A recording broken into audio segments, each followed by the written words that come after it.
toasty show here for you.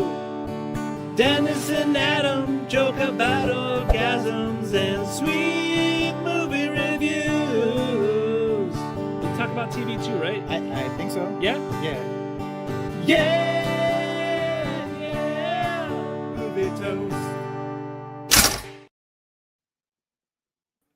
What's up, Toasties? Movie Toast Radam here. We got a lot to talk about. Welcome to episode 227. But before we do anything, Dennis, how you doing today? I'm doing fantastic. I held that pose for so long to see if my screen would freeze with my hands up in the air, so I'm excited.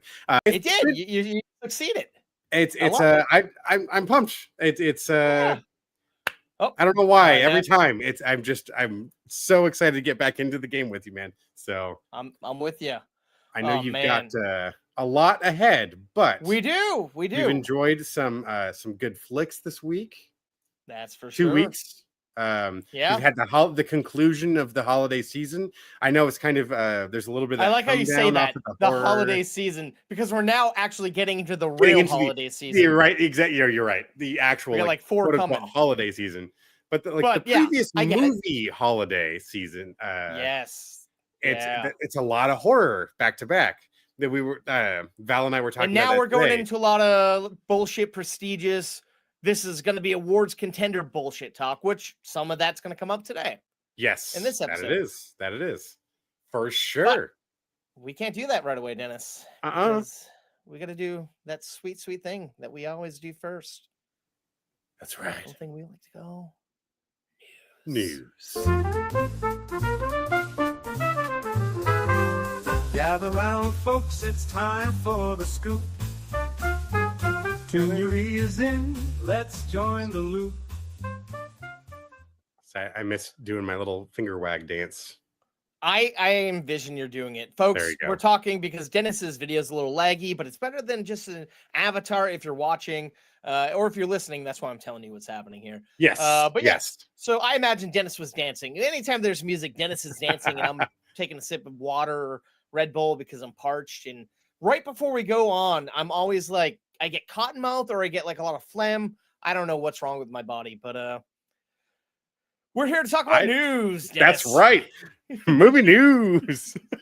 All right, this first piece of news is a little bit different for us. It doesn't involve movies at all, but it's entertainment and pop culture. Yes. So Grand Theft Auto 6 was initially supposed to be coming out right around now in the fall of 2025. A lot of people thought middle of November, where we're at.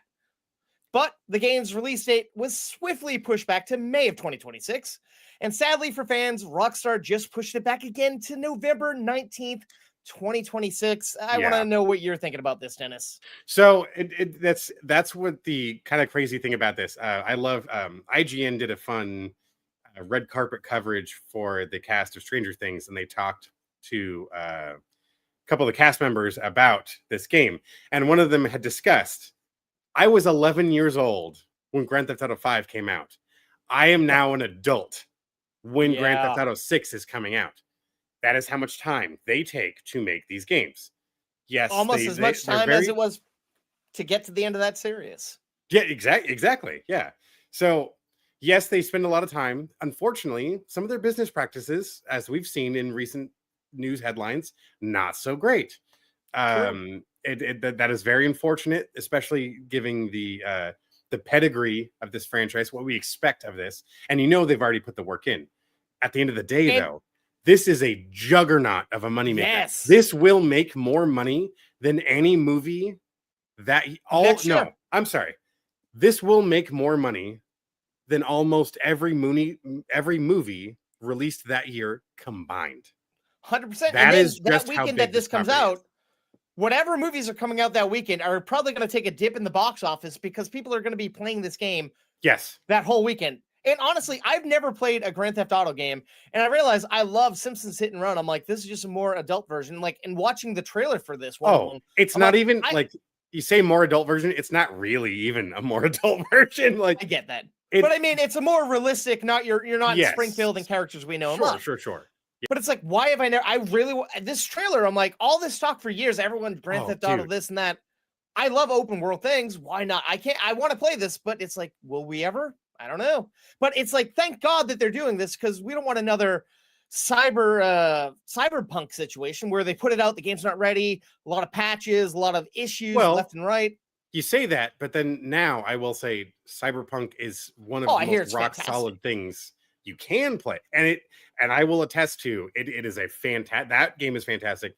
And I will wholeheartedly believe Grand Theft Auto 6 will be the same at some point. Maybe not right out the gate, but when you spend this many years working on something like this, it is bound to be pretty damn good when it first launches. It's just, it's what I find so staggering about this title and the past 2-3 games in the series is that films move their release dates out of the way. Other games move their release dates out of the way. So now that they've slid their release date again, it's fucked up everything. Are panicking. Yeah, like studios are panicking. Just like shit. We got to accommodate for people not showing up to see this or that. So it will still be a juggernaut, of course. It's unfortunate they've handled their business the way they have. But let's be honest. It's like, don't even put out a release date. Just say hopefully 2025, hopefully 2026. Don't give a zone in an exact date if you're not going to hit that target. I think 26 sounds more likely. Oh, I don't think it's going to take until 27 for it to get released. But no, I'm with you. I don't even think I'm getting it day one anyways. I've grown too old to be getting the day one releases on most games anyways. I want it to be working. I want it to be functioning make sure the way it should be. The bugs are totally patched up. Now, my question, I guess, to bring this over to a world that we normally talk about movies, as we've been talking the past 20 episodes, video game movies are the new It franchise, the new It thing. When do you think we're going to get a GTA movie? It has to happen. It's inevitable. So I believe technically there has been one. There was like a British movie that they never got an official license, and it was kind of canned away because they kind of got shut down by Rockstar. But it never really matched the storyline of any of the games. That's what I'm curious. If you were to make a Grand Theft Auto movie, you couldn't necessarily follow the story. Yeah, because there's so many decision-based things, and there's so many, like, it's more, I think a Grand Theft Auto project, whether it's a series or a film, it's more about the tone, the humor, the level of violence and action. Now that you say that, I feel like if you did a show or a film, it should be an anthology, because you could play in that whole world, have different characters, and maybe cross-pollinate. That would be awesome. Yes. It should be a location. And now here's all the stories taking place here. And not just the location, but the time period, because they've captured so many individual decades and like the corner of a decade so fucking well, between the pop culture references, the music, the clothing, the cars, even the guns and stuff featured, and just the language used is very of its time. It fleshes out. Yeah. It tells you where you are. In what decade in the United States it is. So much like Fallout did, like and the upcoming Mass Effect series, that we're not going to follow the story you're familiar with in the game. We're going to build a world in what you're familiar with. We're going to take the elements and we're going to move on past that and make something else. Base it in that universe. Exactly. I think that's the best way they could handle that at this point. Fair enough. All right. Well, speaking of handling things the best way possible, after years of hemming and hawing, Paramount has finally decided to announce that J.J. Abrams' Star Trek franchise is officially dead, and the studio intends on rebooting the franchise with a new cast and crew. Who would have thought that would happen, Dennis? Oh my goodness. It's only been 10 fucking years, so Jesus. Oh boy. Hey, by the way, you guys, we're not doing that one anymore. But that's the thing, for years, people have been asking Chris Pine, fucking Simon Pegg, and they're all like, well, hopefully, and at one point they were going to have Hemsworth and Pine as father and son traveling through time, and Quentin Tarantino was going to do, and it's like, why? But that's all wishful thinking. Yeah. So my question is, Is there any director that you could see coming in? Because I got a list. I got a couple that I want to throw by you and see how you'd feel about them. But let's anybody yeah. come to mind who you think should helm this new franchise? I God damn it. Of Sorry, I'm course. putting you on the spot. I had time to think. I always do that thing where I get put on the spot, and now I just like can't think of names. All right, well, let me throw names at you. That's doing. Yep, Edgar Wright. Yes, Edgar Wright. I'm slightly thinking of him because honestly, you and I have both been talking about how this movie looks like shit. But the word is everyone who's seen this movie is praising it. Like, yes, this could be a surprise hit. I think a big sleeper. I really hope so. I know I'm very much hooked onto like the version we've seen, and I love that very much. But you're right. Even there was that clip of Schwarzenegger talking to the star of the current version of Running Man, and he loves it, and he's so just over the moon about how it's the right kind of action, and he said it's the kind of movie he wished he could have been involved in back in the 80s, but he sees it can only be done now. And good job. So that's what we're getting. So I'm curious because we've had a progression of Edgar Wright doing comedy and action. It's like I was gonna say World's End, Hot Fuzz, Baby Driver. Now this, I feel like he could merge the two, and I feel like he's the type of person who would understand this franchise and the cheekiness of it. And exactly. But a couple people I'm thinking here. The first three, I'm like, they've kind of held their own with rebooting franchises and whatnot in their own way.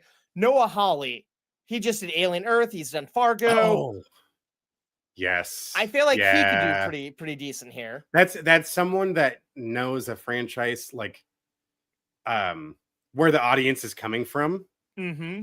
But understands how to adapt new material into an already established franchise and very strong fandom. So that's a very good choice. That's a very good choice. This next one, I'm kind of on the fence. I was going back and forth on it, but Alex Garland, I'm like Ex Machina. He kind of gets the future, like 28. I guess I'm gonna pull back on Alex Garland. I don't know. I know your previous choice. That's a solid one. I think that's a good way to go. Going back to the Alien franchise, Fede Alvarez. He's knocked it out of the park with Evil Dead, Alien Romulus. But do you think he could do this sci-fi style, more grounded science fiction without horror? Or do you think? I don't see why not, because I wasn't sure initially about even J.J. Abrams doing the first time he did Star Trek. And that thing crushed it at the box office. People still love, the films he touched on. So, why not give him a chance if that was the case? Then again, it would be awesome to find out what Quentin Tarantino would do with that's very true. And Star that's Trek the thing. movie. I feel like Paramount, Skydance recently bought them. They want to get these big name directors and whatnot. And how amazing would it be if they got Tarantino? And it's like, maybe there's a loophole that it's like, it's one Tarantino movie and chopped up into between like four different movies chopped up into one total movie. Right. So many loopholes. Exactly. His final movie. Exactly. No, he wants to loophole whatever his final movie is. And it's like, no, it's the last one that I'm going to write and direct and act in. And I'm going to pick up a camera and cook a meal. And all right, I get two more names that I kind of like. Yeah. I want to see it. And one that I feel like could possibly take over. The first one hasn't done anything besides a documentary on the feature film side, but science fiction TV, Bryce Dallas Howard, with all her work in the Star Wars universe. And she rocked the shit out of that. Okay. That's a solid. Oh, goddamn. And because obviously she has the pedigree. She's proven multiple times she can tell an incredible story in that format. So I have no doubts that would be an entertaining piece of media to watch. Whatever it is. Right. It could go in so many directions. Exactly. All right. The next one I like because he kind of has what some people consider the best Star Trek series, even though it's kind of Star Trek fan fiction in a way. Seth MacFarlane, since he's done the Orville. Finally Everyone's give him a piece of true Star Trek. Yes. Yeah, that would be interesting. Like you said, he's already shown he's got it. I just talked to someone this weekend about how much he loved the Orville and how it was like, oh, it's such a great homage to. I'm like, but that's the thing. It was never truly Star Trek, even though everything was inspired by Pretty and is much, closely yeah. referenced to. But that would be interesting to see what if he actually had the title and everything. And because I feel like, yeah, he's done that, but it's like, I bet he's never got the chance to just do a serious thing. It's always comedy. But I feel like given the shot, he could really hone what made that show good and do it serious and give it justice. Oh, totally. I some of the best episodes of Family Guy would also include some heavy like elements. Blue Harvest and or True fandom, Wars, with a true reference to the fandom. No, but acknowledging the things. source material and appreciating what the fans want to see in reference to that subject matter, which would translate immediately to this. It's just not comedy, it's adventure, it's action, it's romance, it's drama, it's all of those things rolled up into one tight package and trying to make it make sense in that limited period of time. That's a tall order. I think that's always the tough thing when it comes to something that was such a long established series and it was translated into so many movies that so many of them actually did really well. Yeah. Just to come, that's a tough franchise to tackle. Tough franchise. Like Star Wars at this point, it was a hard one, but everyone's had their hands dipped in that water for if you think about it, Star Wars is only just getting to the place Star Trek has been for decades. So 100%. Now, my other two people who I could 100% see because they specifically left Netflix to go to Paramount to direct feature films, and they kind of live in the sci-fi world. The Duffer Brothers. Could you see them doing a Star Trek, or is that a little bit of a stretch? Maybe.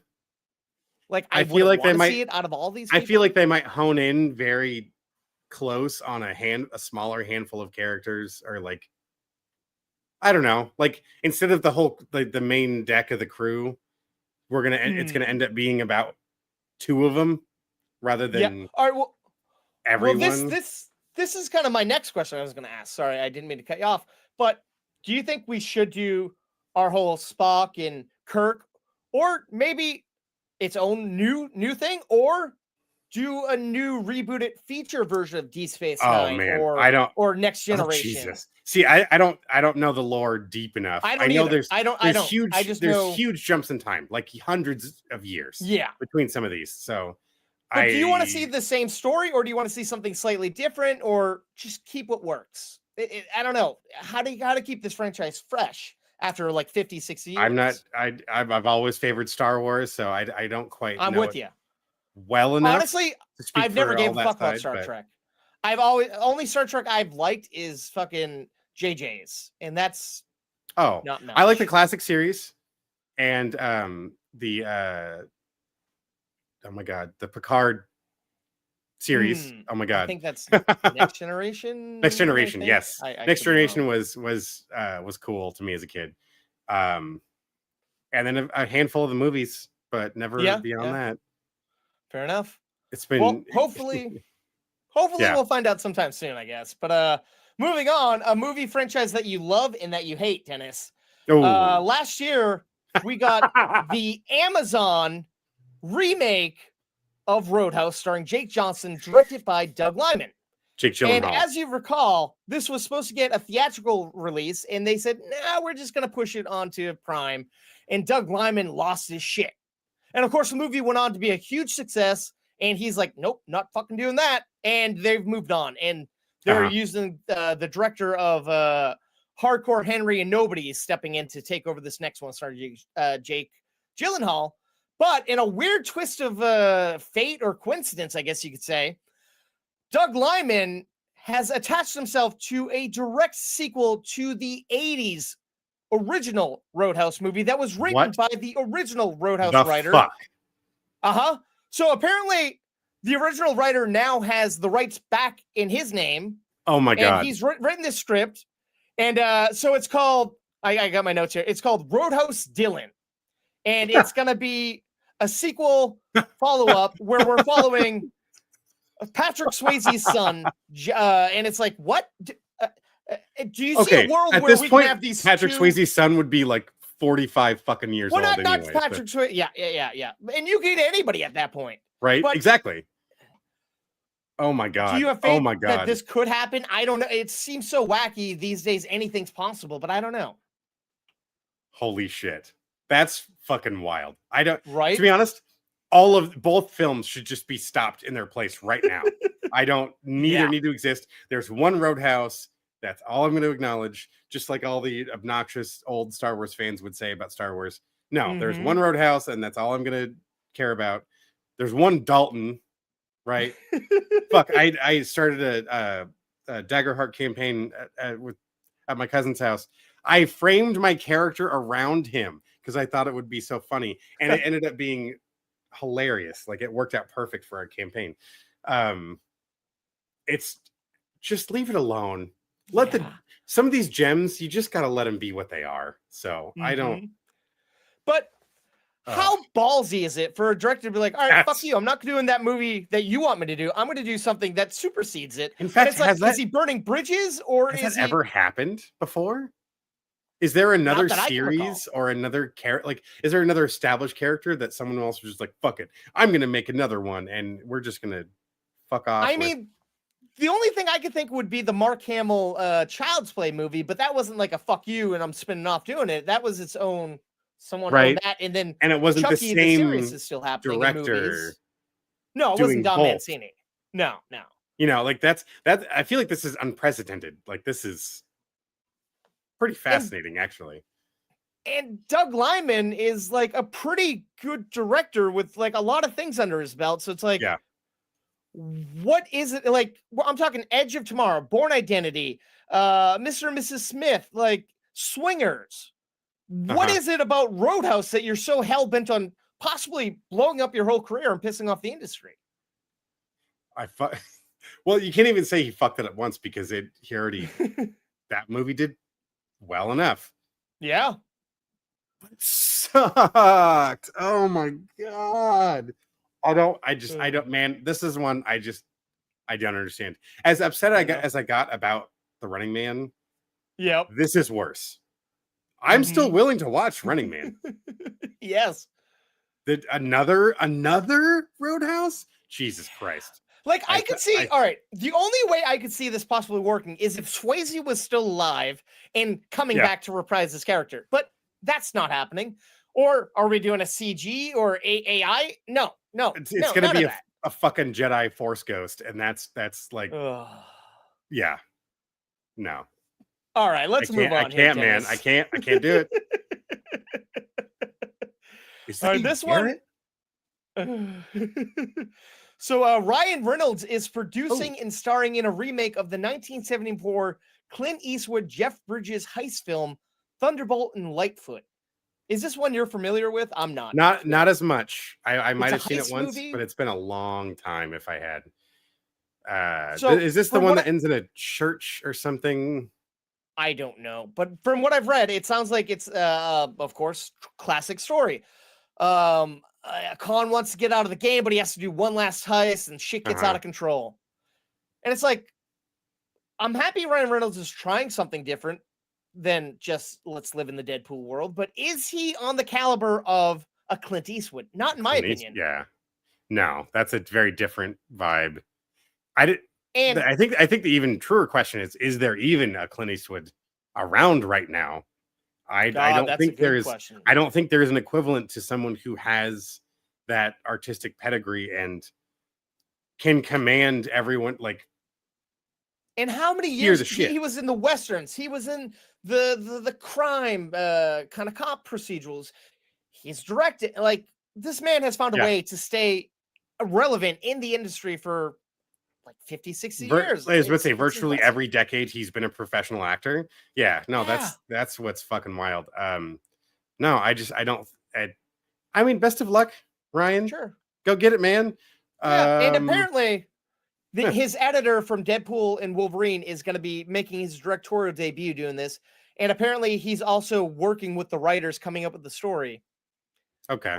But I'm like, we've seen him do this with like Six Underground. It wasn't that a heist movie? I didn't finish it. The Michael Bay. That was not great. Or the fucking Rock Gal Gadot movie that was so terrible. Oh my God. I couldn't. Yeah, I hope this one works better. I hope it's, and this is for Amazon. So I hope so goes straight to too. Prime. Yeah. We'll have to see. All right. Not holding my breath. Not enough to harp on there. I wasn't sure because I know you like have a passion for some of those older flicks, so figured I'd check. But I recently, a few episodes ago, reviewed The Conjuring Last Rites, and like I said in my review, this is the final one, but in what world is that going to happen? I felt like we could get a spinoff with the daughter, and like I said, we saw a young Ed and Lorraine Warren back in the day. There's so many routes they can take. And of course, after the movie came close to making $500 million at the box office, surprise, surprise, Warner Brothers is developing a prequel series where we're following the early days of Ed and Lorraine Warren. Of course. Why wouldn't you? And at that whole time, we had heard that James Wan wasn't coming back for any of this. And of course, now he's coming back. Was it a power play to make more money? I was about to say, I'm sorry. Is there a paycheck to be made? Fuck yeah, I'm going to show back up. Just put your name on the fucking call sheet. That's all you got to do. Fuck it. As long as I show up on set and someone sees me there. Right. One day. You got to show up one day in set, one day at the production office, one day in post. You're good, man. Millions. Yeah, exactly. But I'm like, do we need this? I like, we've already seen them 10 years ago. So what is this leading up to their Amityville experience or something? I suppose it would have to. What the fuck is left, I guess. Yeah, exactly. I feel like we've seen it all. We've done it all with them. But who could you see playing a young Patrick Wilson in Via Farmiga? I can't really think of anybody. Maybe Viga's sister because she's younger, but I don't know. I don't know. They're going to make up some hot young things. Zac Efron. Younger, I think. Not, yeah, you got it. Yeah. Even I feel like even Timothy Chalamet is too young, too old. Like, I don't know anybody that would fit either of these two. Because you'd have to be like late 20s, I believe. Easily. For them to be like before they came into the Amityville event. So... And that's the issue. They did have young actors playing them in The Last Rites, but they were kind of nobody actors nobody's ever really heard of. I feel bad saying that, but I think you'd need some star power to get lesser knowns. Yes. Not as common names. Yeah. Well, I mean, that's the hope is you cast those people that you then give them that platform that they then launch to that level of fame. And given that The Conjuring is so fucking big and there's so many fans. Yeah. I mean, I guess why not? At this point, I kind of have just ignored the series anyways after the You're first not missing too much. You've seen one, you've seen them all kind of thing. Like, yeah. Each time it's the scariest, most intense thing they've ever worked on. There's only once or twice you can pull that off. I mean, given they're all good. It really happened. I want to see the downside where people are calling them charlatans and calling them out real shit that happened in real life, but we're never going to get that happening on the big screen, at least from Warner Brothers. Them baiting out for like days and days and days, waiting for something to happen, and then just to come back like, no, it only happened once all you guys left. Then we found it. I swear to God. Yeah, it totally happened. All right, well, speaking of another franchise that should be dead on arrival, even though fans and critics were sour on Jurassic World Rebirth, the film made $870 million at the box office. So it should come as no surprise that Universal is in negotiations to have Gareth Edwards come back to direct a sequel to this film. Now, when this came out, Dennis, they were saying this was a one and done. This was a standalone story in the Jurassic franchise. That's a familiar song in this episode alone. Now, I'll give him this. He came on late and someone else wrote the script. So now he's actually coming on board, if he does come on board, and he will, coming on board early enough to bring writers on to get his ideas on the screen. Do you think that could influence and make things better, or do No. you think it's like, where do these characters go? I don't know. I think we've murdered the shit. This dinosaur is extinct. I think we just gotta stop. You know what's working out better? The fucking video games. You know what's fun? Jurassic World Evolution. If you want to do a roller coaster tycoon style video game where you're building your own Jurassic Park, that is going to be a more enjoyable experience than watching this fucking movie. And there's 3 of these games, so have fun. You know what? And you actually get Jeff Goldblum's voice in them. All right, he's one of the narrators. Like, so you get some classic cast members in there. Or some one prestige, at least. Yes, the Jurassic franchise. And you get some thrills in there. It's fun. Not this. Now I will say, Gareth Edwards had some beautiful visuals in this last film, but the story and the execution and the script and the directing of the actors wasn't there. All these fantastic performers were giving these dull performances, and that's when a director should step up and do their job. But he was more focused on the visuals. Yeah, it felt hollow, and it, as you said, it sounded like the story was handed off from one person to the next. It's the same issue the Star Wars sequels went through, where there's too many. It was handed off too many times, where you had parts that were cool that then just got diluted down. That's what I believe happened to Rebirth, and maybe another one would be good. But you know what? I can tell you right now, I'm not going to be in a rush to spend money to see that in the theater. Right? This is I've been burned enough times. Is there anything that could get you back in? Like anything at all that could get you to be interested in the franchise again? I think it would have to be a hard reboot of the actual novel, in my opinion. Like the nitty gritty, gory horror that we haven't seen before. I don't know. See, what ironically, I think that would end up steering away a bulk of the fan base that want to bring their kids to see the movie. That's true. Where the first couple had that sort of Jaws sort of aspect to it, where there's one or two scenes you might have to turn away when it gets a little bit too violent. To actually do the actual novel, way too graphic, way too dark, way too fucked up. For those of you that don't know, it's rough what happens to several of the characters. John Hammond doesn't do well. He was a bad guy, wasn't he? Oh yeah, and I believe he gets shredded apart by compies or something. There's a baby that gets eaten in its crib in one of the chapters. I've read a sample of pages of that, and I'm like, holy fucking shit, this is dark as hell. I don't think they could make that movie. I don't think, because you will never get the volume audience that's required to offset the cost It'd be a very of that movie now. So. All right, now, is there any directors, any cast, any storylines that you think would get you back in the theater to see it? Or are you just kind of done, tapped out? No, I just, when I want to watch a Jurassic anything, I watch Jurassic Park. Fair enough. That's it. At this point, I make a different dinosaur movie.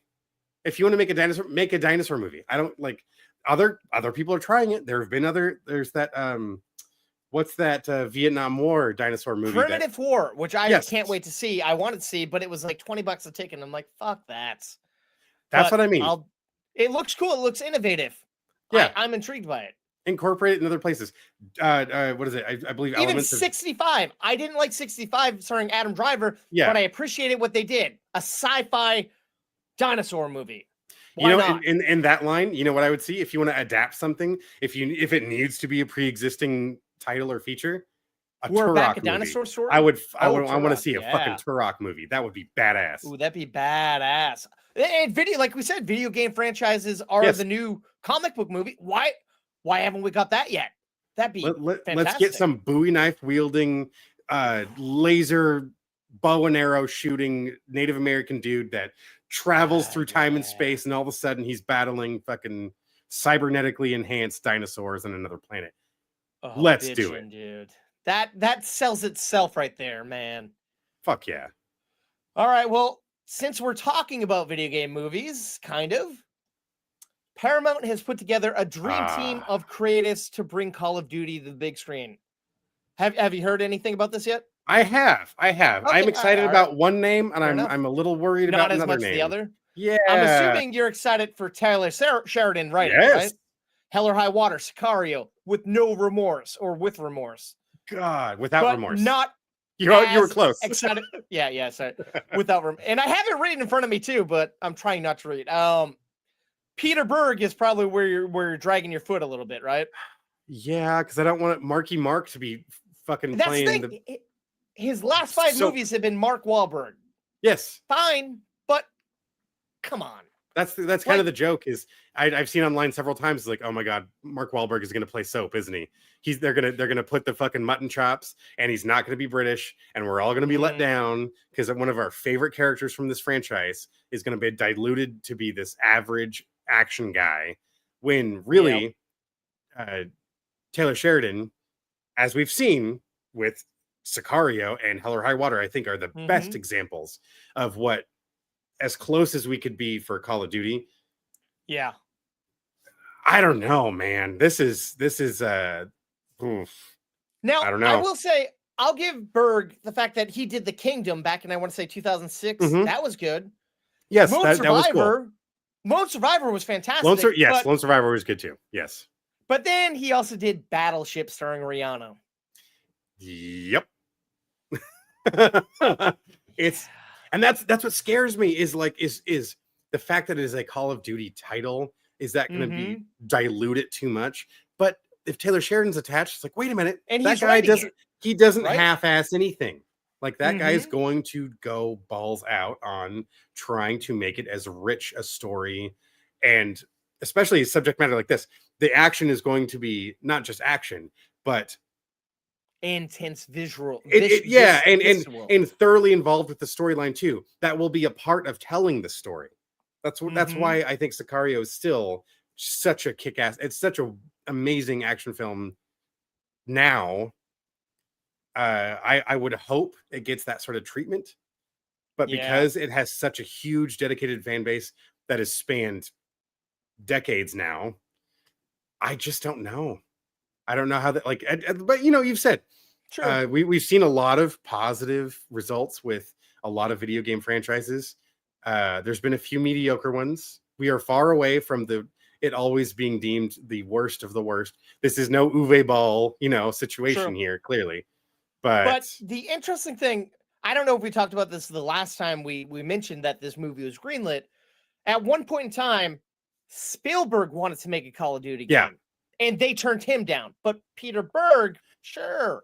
What the fuck is going on? Spielberg has actually been involved with, funny enough, their immediate competition decades prior. He helped produce the Medal of Honor games when they first came out because a couple of those titles came out right after Saving Private Ryan. So it was very much, he was in the thick of that World War II nostalgia and the appreciation for the men and women that fought for not only the United States, but telling the stories of what happened to Soviets and the British and the French throughout all this that period of time. His name was on those attached to the credits of those games. A lot of people, maybe not a lot. Some people may not know that, but Call of Duty didn't necessarily have all of that pedigree up until later. When it was that immediate competition, and it was like these were the two World War II games at the time. Now it's what it is, given Modern Warfare and what was the Cold War one? Black Ops. Black Ops, yeah. So I assume this is all going to go right down the lane of the Modern Warfare timeline, probably, which has a very well written storyline. That's the thing. It was done very well. So why can't we just adapt the script? Because there's scripts for video games. Why can't we just pluck the script, make it live action? Because they're cutscenes that are a full movie essentially. Why can't we just get talent behind that? I mean, I guess you're because those creatives don't want to just copy and paste. But no, that's what I'm saying. Why not give the writers of the video game and the directors of the video games, let them make it live action? That is a very valid point, though. Yeah, because I know it's different, but it could be interesting giving them a shot because they've already proven themselves. Without them, we would never be talking about this. If they could have the faith backing what they're doing, which I don't know, these franchises have made hundreds of millions, if not billions of dollars over the years. Mm-hmm. Go figure. Maybe some of these people Right. know what they're writing. That's a very Who would valid point. thought? Well, Yeah. We'll just have to all wait and right. see, though. That's one I'm That is curious true. about, but I'm not subscribing to Paramount for that I'm one. with you. So. I'm with you, man. I mean, it's okay. Moving on here, Dennis. Rumor has it that Disney is developing a live-action adaptation of Sleeping Beauty, but there's a twist.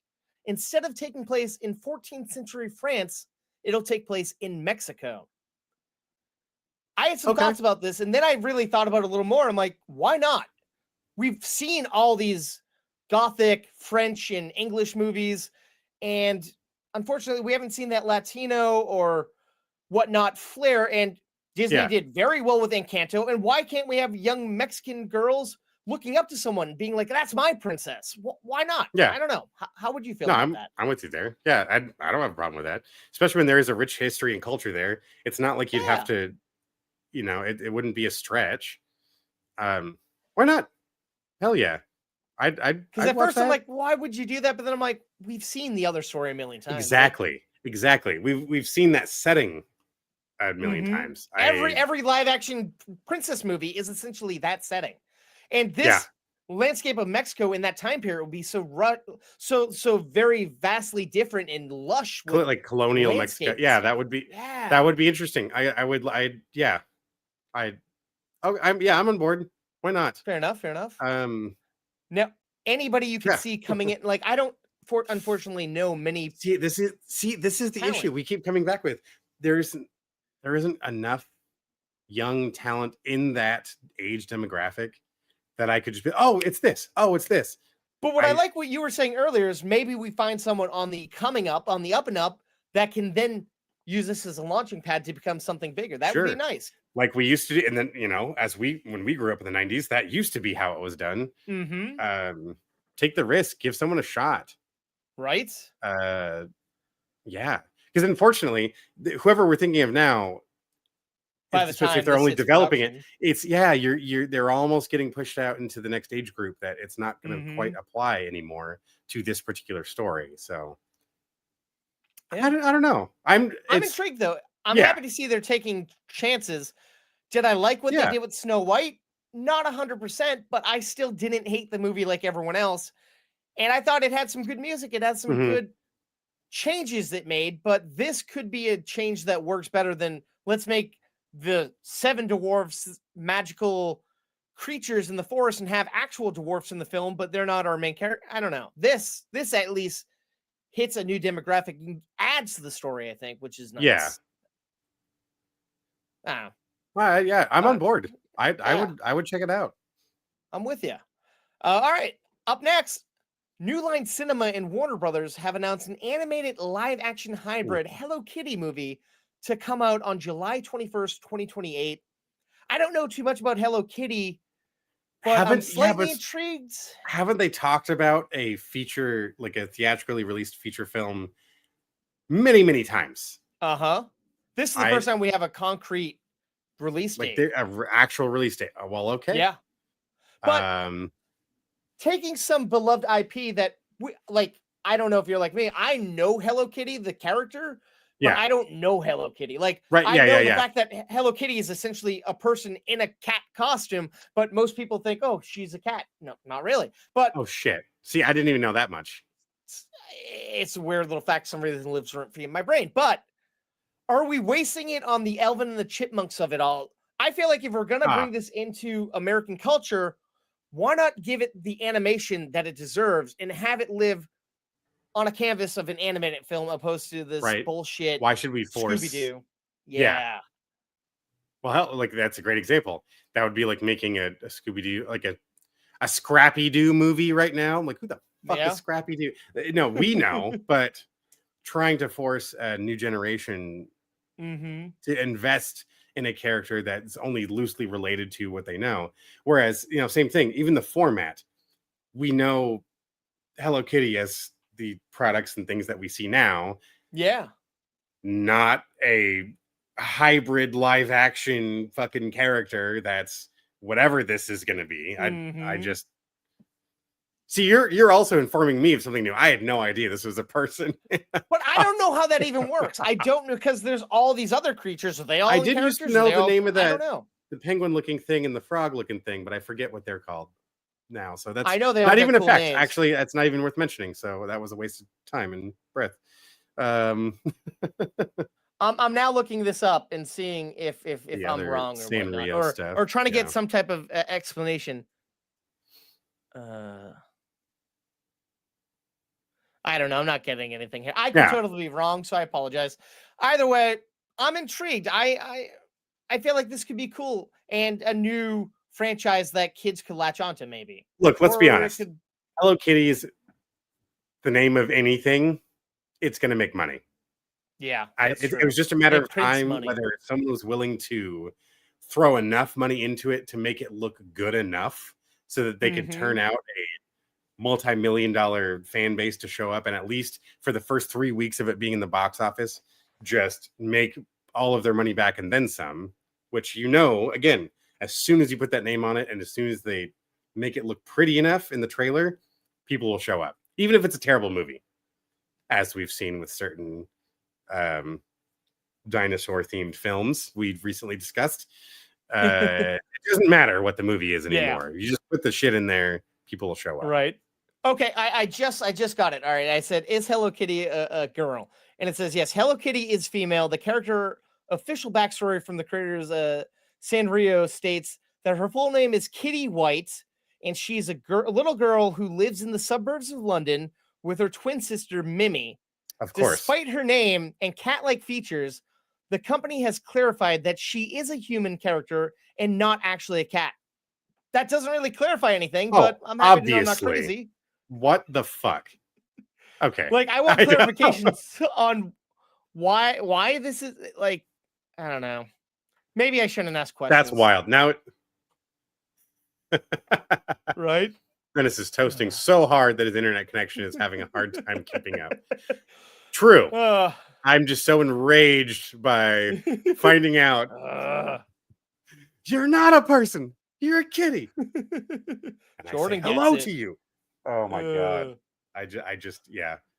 Sorry, no offense to the hardcore Hello Kitty fans, but yeah, we just don't know. If any of you people listening or watching know the rationale of how she's a human but looks like a cat, we'd love to know why, if she's wearing a costume, why she and everyone in this world. Let us know. Please provide us a deep dive so we can analyze, like, appreciate the deep lore that is Hello Kitty. Yeah. We're on all the socials at movie_toast. You can leave a comment here. You can email us at movietoastnews and reviews. We'd love to hear, maybe have you on the show to explain it. I don't know. All right, moving on, Dennis. Something that I thought should have happened years ago is finally happening. Miramax is making an animated movie based on the classic 1962 Halloween song, The Monster Mash. I know it's not the Monster cereal like I have the picture. I want that so bad, though. 100%. But The Monster Mash, man, why have we not got... It seems like it writes itself, but I don't know. How do you feel about that? Does it? I don't know. I don't know. It was a Graveyard Smash. It's... yeah. I want it, but do we really know Miramax as a quality animation studio? I'm sorry. I can't think of a animated Miramax movie off the top of my head right now. When I was researching this, the only one I saw was the animated Addams Family movies that came out like a couple of years ago. And they were mediocre at best. If that's what we're getting with the Monster Mash, fuck that. But if we're getting something a little more spooky, a little more, I don't know. I now lost faith as I said that. But watch, it exists within the world of Addams Family, so now you just routed right back into it. City. Yeah. Fuck. But would you like to see a Monster Mash movie, or does that just seem like something you'd skip?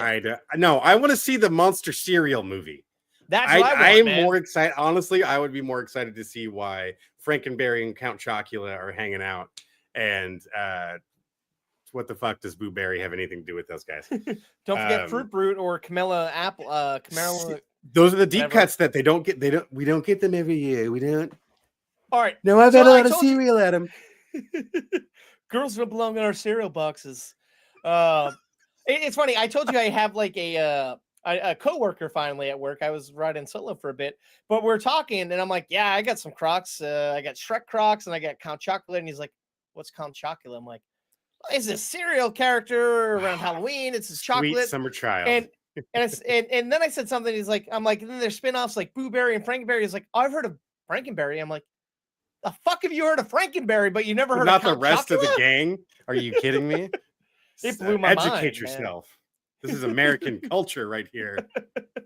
But I'm with you. I'd rather see, and it's interesting that you say that because back, I want to say in 2018, 2017, General Mills was taking pitches from the internet essentially of how to like do new things with the characters, essentially to make a universe.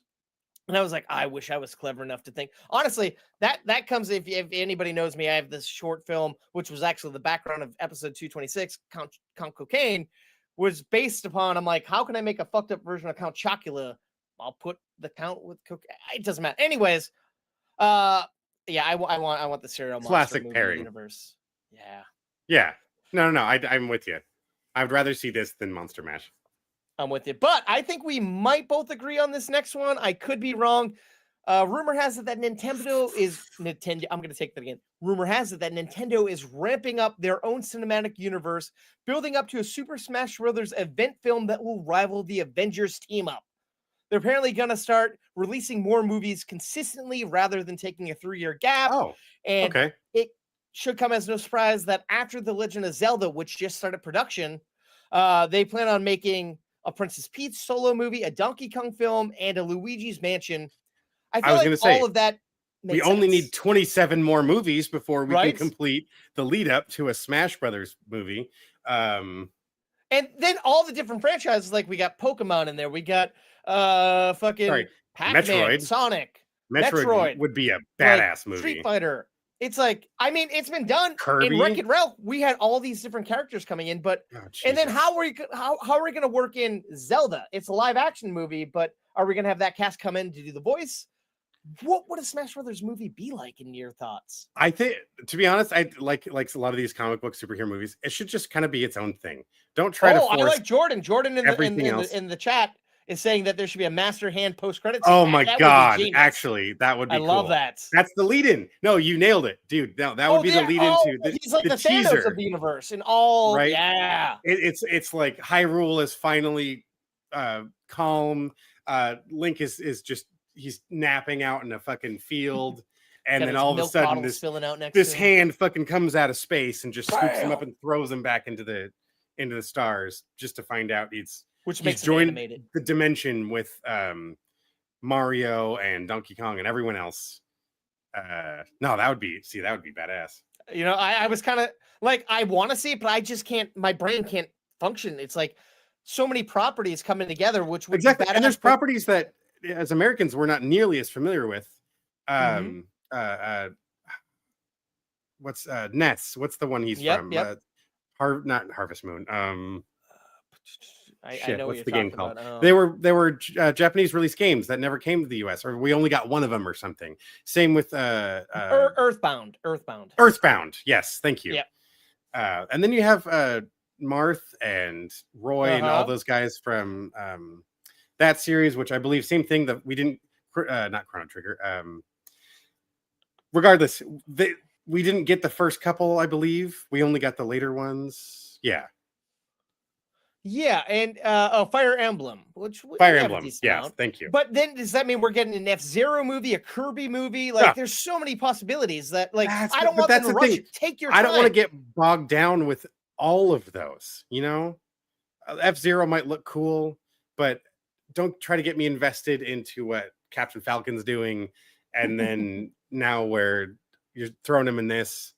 I don't know. I think I can kind of, let's be honest, we could just kind of accept a Smash Brothers movie after just one or two of these Nintendo other property films. Yeah. That's the thing. I guess, like, we could say the Avengers is such a big grouping of people. I guess we just choose our specific grouping of people and then each movie add more. So it's like, all right, but we've already got the team up of Donkey Kong, Luigi, Mario, Peach, and we had the Donkey Kong Mario fight, which was essentially a Smash Brothers fight in the Super Mario Brothers movie.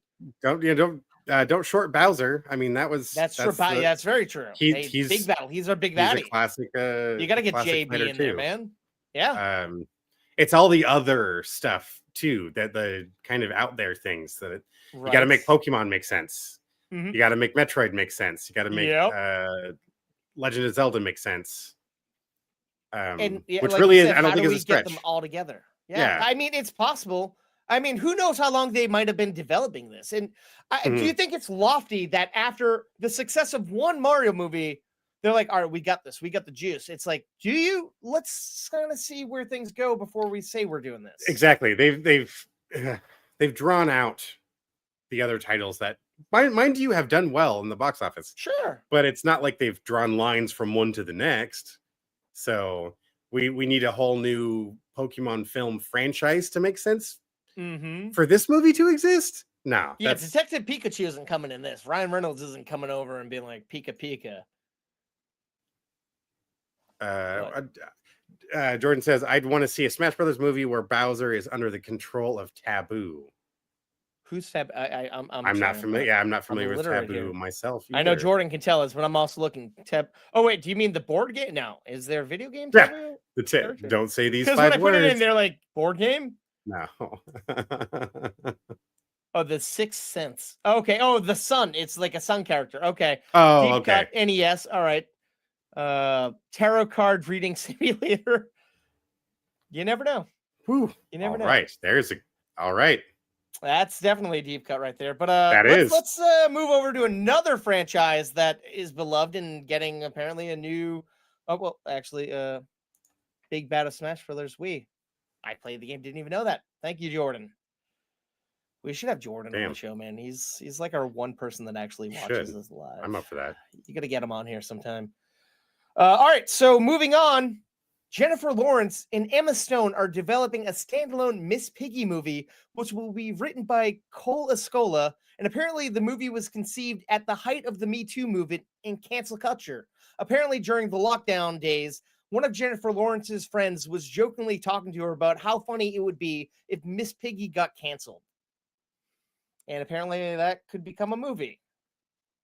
I feel like I don't know. I don't know what the story here would be. I mean, I like Miss Piggy. I was going to say, I thought, I was like, oh, so we're kind of like going down, like, let's do a similar empowerment journey, self-discovery, like the Barbie film did. That was a great film. It did very, not only did it do well in the box office, but extremely well executed from the acting to the storytelling up and down. But I don't know what you just fucking said to me. Like, I don't like. So after I read all that and said that, she did say that's not necessarily what the story will be, and it's like, okay, well, why would you tell us that? So maybe do you think it's like you said, like Miss Piggy has to learn how to be whatever? Why is she not with the other Muppets? Yeah, like why does she have? Well, why does she have to be with Kermit? Right? Yes. Like, yeah. You know, Kermit can do his own thing. Kermit's been the fucking main guy for decades and decades. But Miss Piggy, I feel like, is the next most commonly referenced, other than like the Sesame Street Gang. She is probably the next most famous Muppet. So why couldn't she tell her own story? Yeah, I mean, she did kind of save Kermit's ass like in almost every movie he's in. So and she's always like, she's kind of like a bitch or like a kind of foil for the characters, but she always has that change of heart or the kick-ass skills, like you said, to save the day. Yes, yeah, she's pretty fearless. She's one you can rely on to follow through. So definitely, I know I could see her being a main character in her own film, but yeah, after that's not the introduction. I'd want to be why I'm getting invested in the movie. Like it's like I don't want to see her get canceled. I'd like to see her like maybe trying to make her way in Hollywood, become the star that she's always believed she could be. And finding out maybe she doesn't have that talent, or maybe she doesn't. It goes to her head.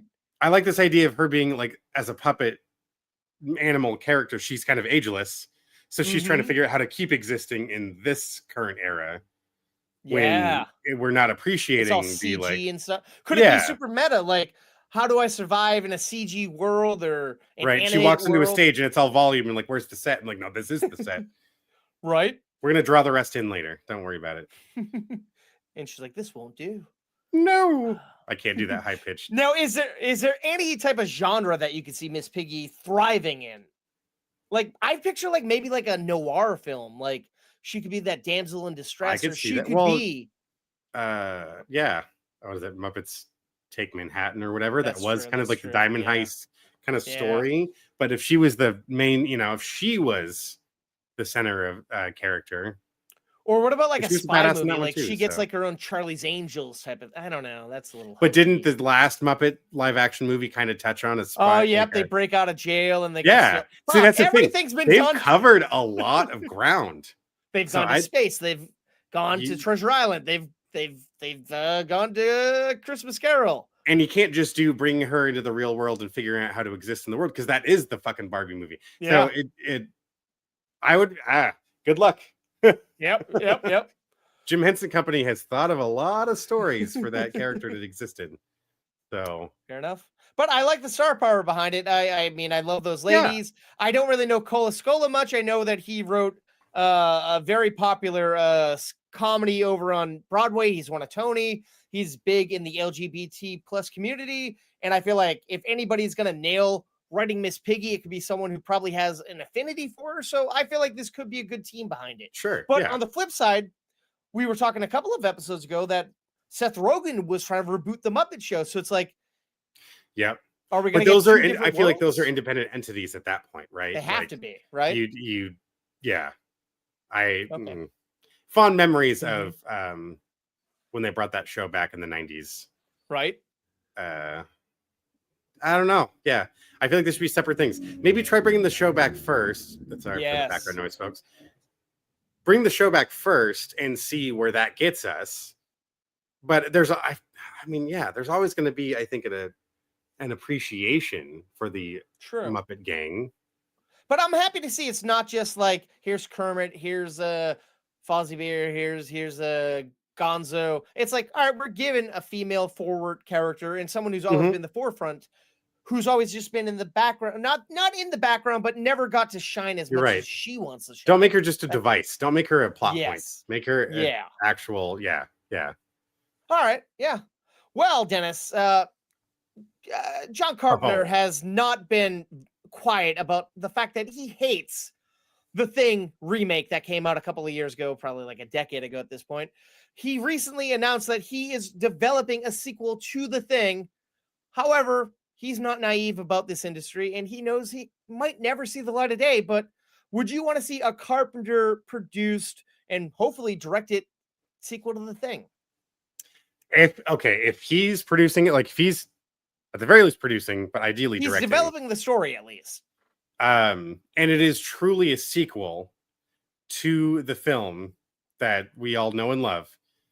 That could be very interesting, especially if they jump ahead to present day and the being has been frozen there this whole time, where maybe it was acknowledged this is an exclusionary zone. We stay the fuck away from this place. But then for one reason or another, someone stumbles back upon it, reawakens this horrific entity, and we have to fight this battle all over again. But say it's, I don't know, somehow gets to an oil tanker, or it's a larger group of people that is still isolated in some way, right? So it can't just fly off and escape or whatever, but it still needs to be hidden among the crew, so to speak. That could be interesting. My only thing though is one of the most beautiful parts about this movie is the staggering volume of practical effects that still just looks so beautifully horrific to this day. And people are afraid to actually do that nowadays. Oh, no one wants to spend the money on doing it the right way. And that's the sad part. If you're going to do it, you got to make it look correct.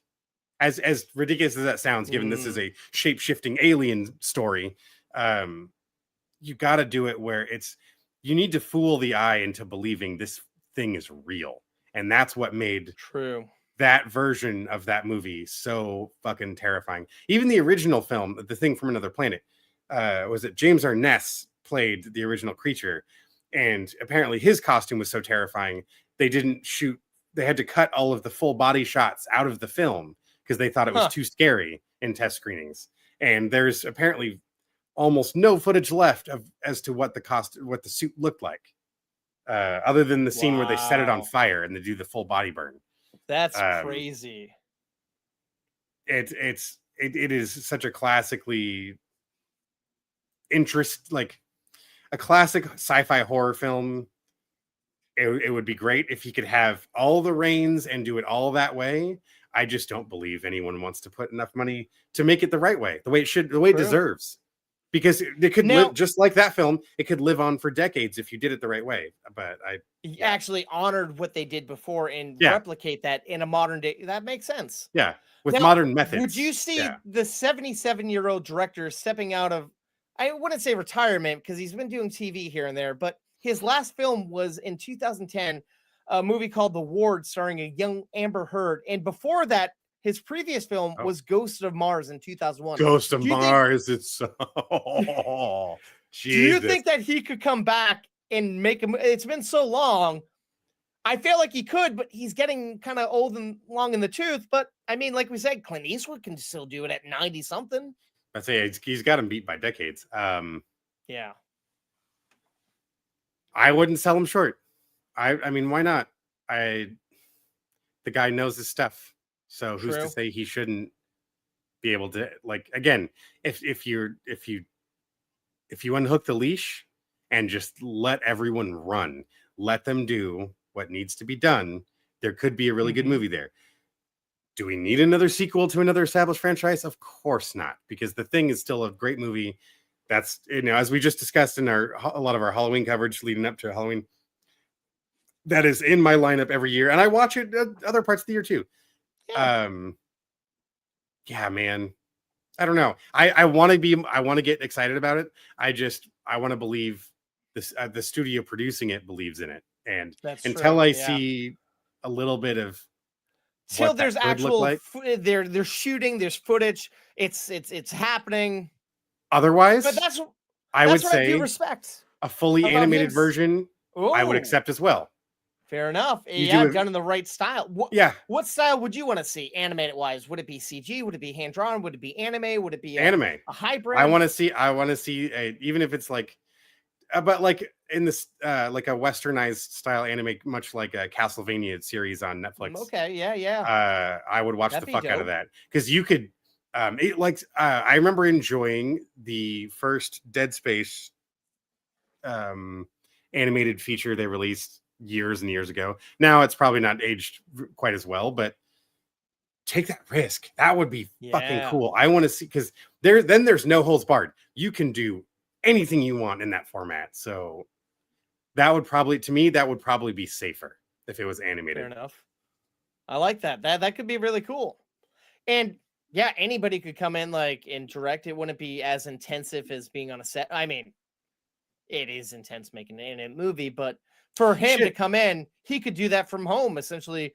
Do most of it on the over Zoom. He wouldn't have. You could have flashbacks with Kurt Russell if you wanted to, and it would work. Yeah. And he could voice people and be that young, vibrant man that he was back in the 80s. Yeah, just draw him younger. That's all you got to do. All right, I like that. I like that, man. I'm kind of intrigued. Now this is where I'm going to be honest and tell you how ignorant I am. I've never fully watched The Thing. I tried watching with Strickland once, fell asleep. I gotta watch it. That's on my list of things. I feel wrong saying it's. I mean, there's so many movies that everyone says you gotta watch. For me personally, though, if I was forced to make a top 20 list of all of my favorite movies of all time, this would be quite a ways up there, though. Okay, fair enough. It's one of the first times something in that tone. I never liked horror when I was younger. Yeah. This is one of the things that started to turn me that direction. The Thing was probably my first favorite horror movie that I admitted I liked the horror aspect of it. If that makes sense. Because Shaun of the Dead was very close around that time, Like Okay. that was hitting home video 2000 when I first saw the thing. 2005, 2004. Yeah. Before, yeah. It's all kind of starts to butt up against each other when I was discovering all these like genres I was getting into. But knowing that something could be made to that level, and the crew and the cast went through what they did to execute making a movie like that is just fucking insane. Yeah, it's still, I still love watching that movie. I think at least twice a year I watch the thing. So wow, I gotta get to that. I do, man. so I think it's my favorite Kurt Russell movie. I will say that. Oh wow, yeah. Kurt Russell's done a lot of good shit. So that's interesting. Now, all right, I gotta ask, what's your take on the Mary Elizabeth Winstead movie? I know it kind of is a pseudo sequel or prequel, right? Technically, prequel. Okay, it's the lead up to. I didn't even see that one. Did it live up to, or was it? No, because it got too on the nose with some of the references that of things that you're supposed to recognize from this one, and I think I remember thinking it was kind of okay, but then I remember that Kate Beckinsale Arctic movie came out. Was that Whiteout? Was not too far away from it or something. And it was just like all of a sudden, let's everyone make some fucking movies that take place snowy horror in the action ice caps. Damn. I don't know. It wasn't very memorable. Other than I remember like a couple of the first couple of scenes in the thing where we're seeing what happened to the other base, the other science research station. We kind of see how they got there. That's kind of all I really recall, but I think that's kind of the whole movie at that point. So yeah. Okay, not bad. And before we move on, Jordan, if you're still watching, I don't want you to think I was being a sarcastic asshole. I really mean it. You should come on sometime. That'd be fun. I realized the way I said it, I might have came off cocky or asinine, or it might have came off the wrong way, but I did not mean it that way, man. I mean, you always have some good input in your comments. So yeah. It's about the conversation. Very highly of you. We've always, I mean, that's the thing. He might say or not think he has the movie knowledge, but it's more about what's an interesting story. And we've talked about movies for years. So yeah. That's I what just wanted to get that out there. I didn't want you thinking I was being like an asshole. I really genuinely meant it. No, I mean he's an asshole, but he does want you on the show. No, I do own that. I am a dick. All right, Dennis. This one we've been teasing for a while. We talked about it a couple of episodes ago, but it's official. Gremlins 3 is happening. Steven Spielberg will executive produce the film. It's being written by the Final Destination Bloodlines writers and the original film's writer, Chris Columbus, the famed director of the first 2 Harry Potter's movies, the fucking Home Alone movies, is coming on to direct this. How do you feel about Chris Columbus and Steven Spielberg coming back, doing a third Gremlins trilogy, essentially? I mean... I can hear it. I hear it. I got you. How is it going to work? Is it going to be worth it? Because again, look what we just discussed with the Thing movie. Are we going to have the practical effects that made the first 2 of these films as interesting as they were, and why they were so terrifying? Like we're getting further and further away from the things that made some of these franchises so incredible. It wasn't just the fact that the story existed, because the story, by the way, these stories have been told multiple times. It's that these versions were so striking in the way they were told. You know, I just don't know if we're getting a bunch of CG Yaguai, then I don't think it's going to hit as hard. I don't think it's going to be the same thing. If you're going to puppet out everything, then fuck yes, bring it on. I will see that in the theater. But... Now, I will say, I don't know if you've seen, I assume you've seen, because you live out there and I don't have any of these around me, but currently, Jack in the Box is doing Gremlins mails, and there is a Jack in the Box commercials where you are getting practical Gizmo and practical Gremlins. No, but that's a commercial with the Jack in the Box mascot. But I mean, they're willing to bring them out. And a couple of years ago, didn't we get, I think, like an Xfinity or Time Warner commercial with Zach Gallagher and Gizmo? I think maybe that's just near. I've been away from cable and satellite for so long I don't enough. see any of those things, so I gotcha. can't speak on that, unfortunately. Okay, fair enough. All right, and then I guess, all right, so I see your point there. And then I guess, like, yeah, Chris Columbus has done some great things, but recently, what has he directed? The Thursday Murder Club over on Netflix. I didn't hate it. It was just kind of boring, had a great That's cast. right. Yeah. The Christmas Chronicles Part 2, I really did. I like that. Speaking Yeah. of what's his face as Santa I enjoyed the Claus. first. That was Yeah, Kurt great. Russell again. I think I've Yep. seen the first one. I don't think I've seen the second one. Second one's okay. They're grown up, so it's not as cool. But Oh yeah, and it see, has yeah, the you lose the it's magic. okay. But he did Pixels. It was a cheeky, Oh, decent movie. see, yeah, I didn't. But, I avoided that thing like the plague. So Percy Jackson and the Olympians, The Lightning Thief. I didn't see that. I Love Didn't You, see Beth that. Cooper. Rent, that I Harry did Potter. see, I saw Beth. but So I just don't know. Do you think he has it in him, or do you just, like you said, just let this? I don't know. For sleeping dog me, slide? it's more about the presentation. It's kind of like there's a lot of people that could helm this. Is he capable? Sure. Is he gonna? But is he going to direct what I want to see on camera? Which I know I'm saying the words that I complain about all the time. You shouldn't come into a movie with your expectation of what it should Sure, be. but that's what But we were just talking about. that's the charm of Gremlins. Yes. When they made the first two, they are physical things. These aren't computer generated. These aren't animated things. Like they were scary. At least in the first one. They go from cute to terrifying and hilarious, all in the same breath. Like, will that work if you animate everything? If it's all CG, if it's all post effects? No, in my opinion, I don't think it would. Probably not. So, probably not. Unless they're willing to spend a stupid amount of money making these incredible animatronic they creatures. should, though. That would be fantastic. But because you never know, it could strike, and it could just hit just the right, strike the right chord. People show up, and maybe reinvigorate practical effects in that way again. We need something like that to do that, to get it in the forefront again. I guess case in point, like we're saying, if that Miss Piggy movie actually happens, she's going to be a Muppet. You're never going to lose the Muppets unless you're watching Muppet Babies or something like that. There's something about that. Even though we know these are felt characters, even on set, they treat them as if they're real. The puppeteers aren't there. It's Kermit, it's Piggy. Exactly. But I will say, I know you don't care about the Final Destination movies, but I really enjoyed Bloodlines because it merged horror and comedy just fine, just like I want out of a Gremlins movie. I can see that, though. Yeah, I see what you're saying with that in that regard. And that's my what question is, you're right. That's what this should be. Why don't we have Joe Dante coming back? Do you think they went to him, or do you think they just sidestepped?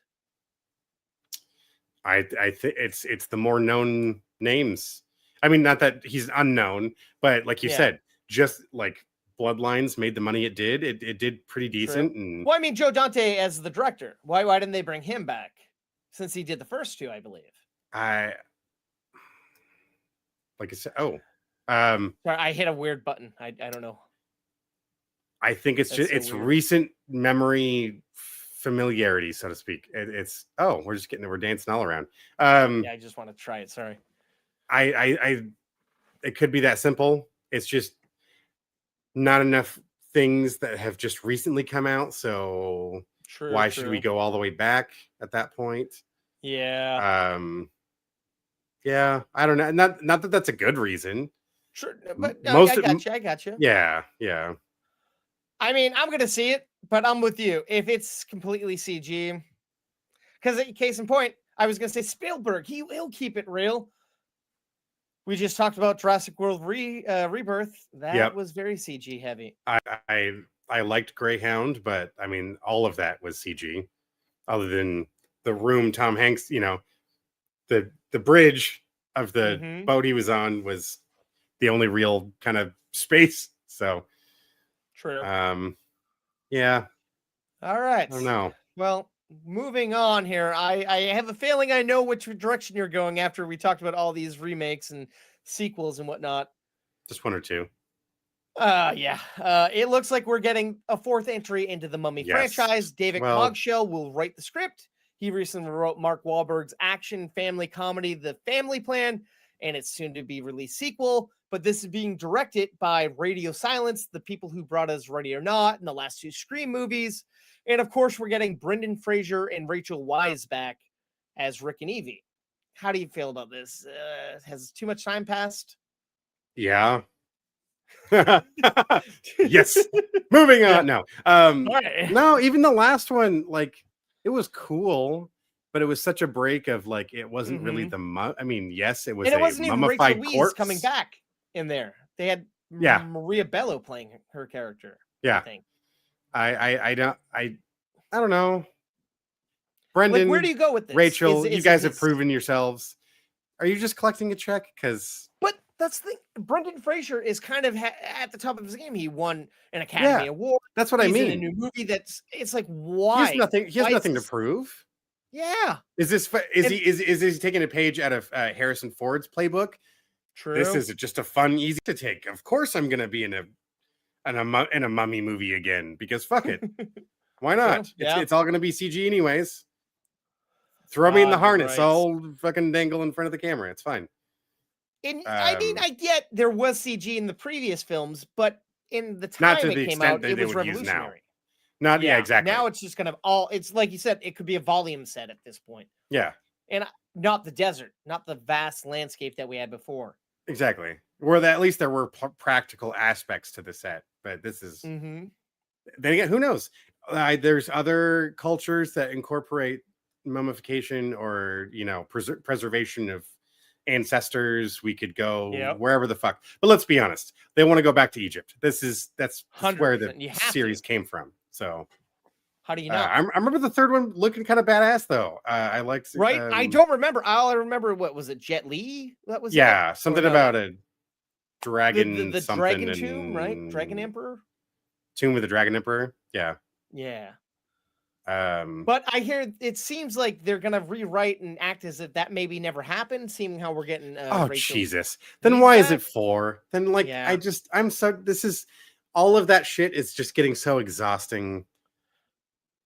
And I it's miss like, I'm sorry, original I know I'm IP. gonna sound wrong here, but do you think Brendan Fraser can get back into the mummy shape? He's kind of I don't think it needs aged to a be. bit.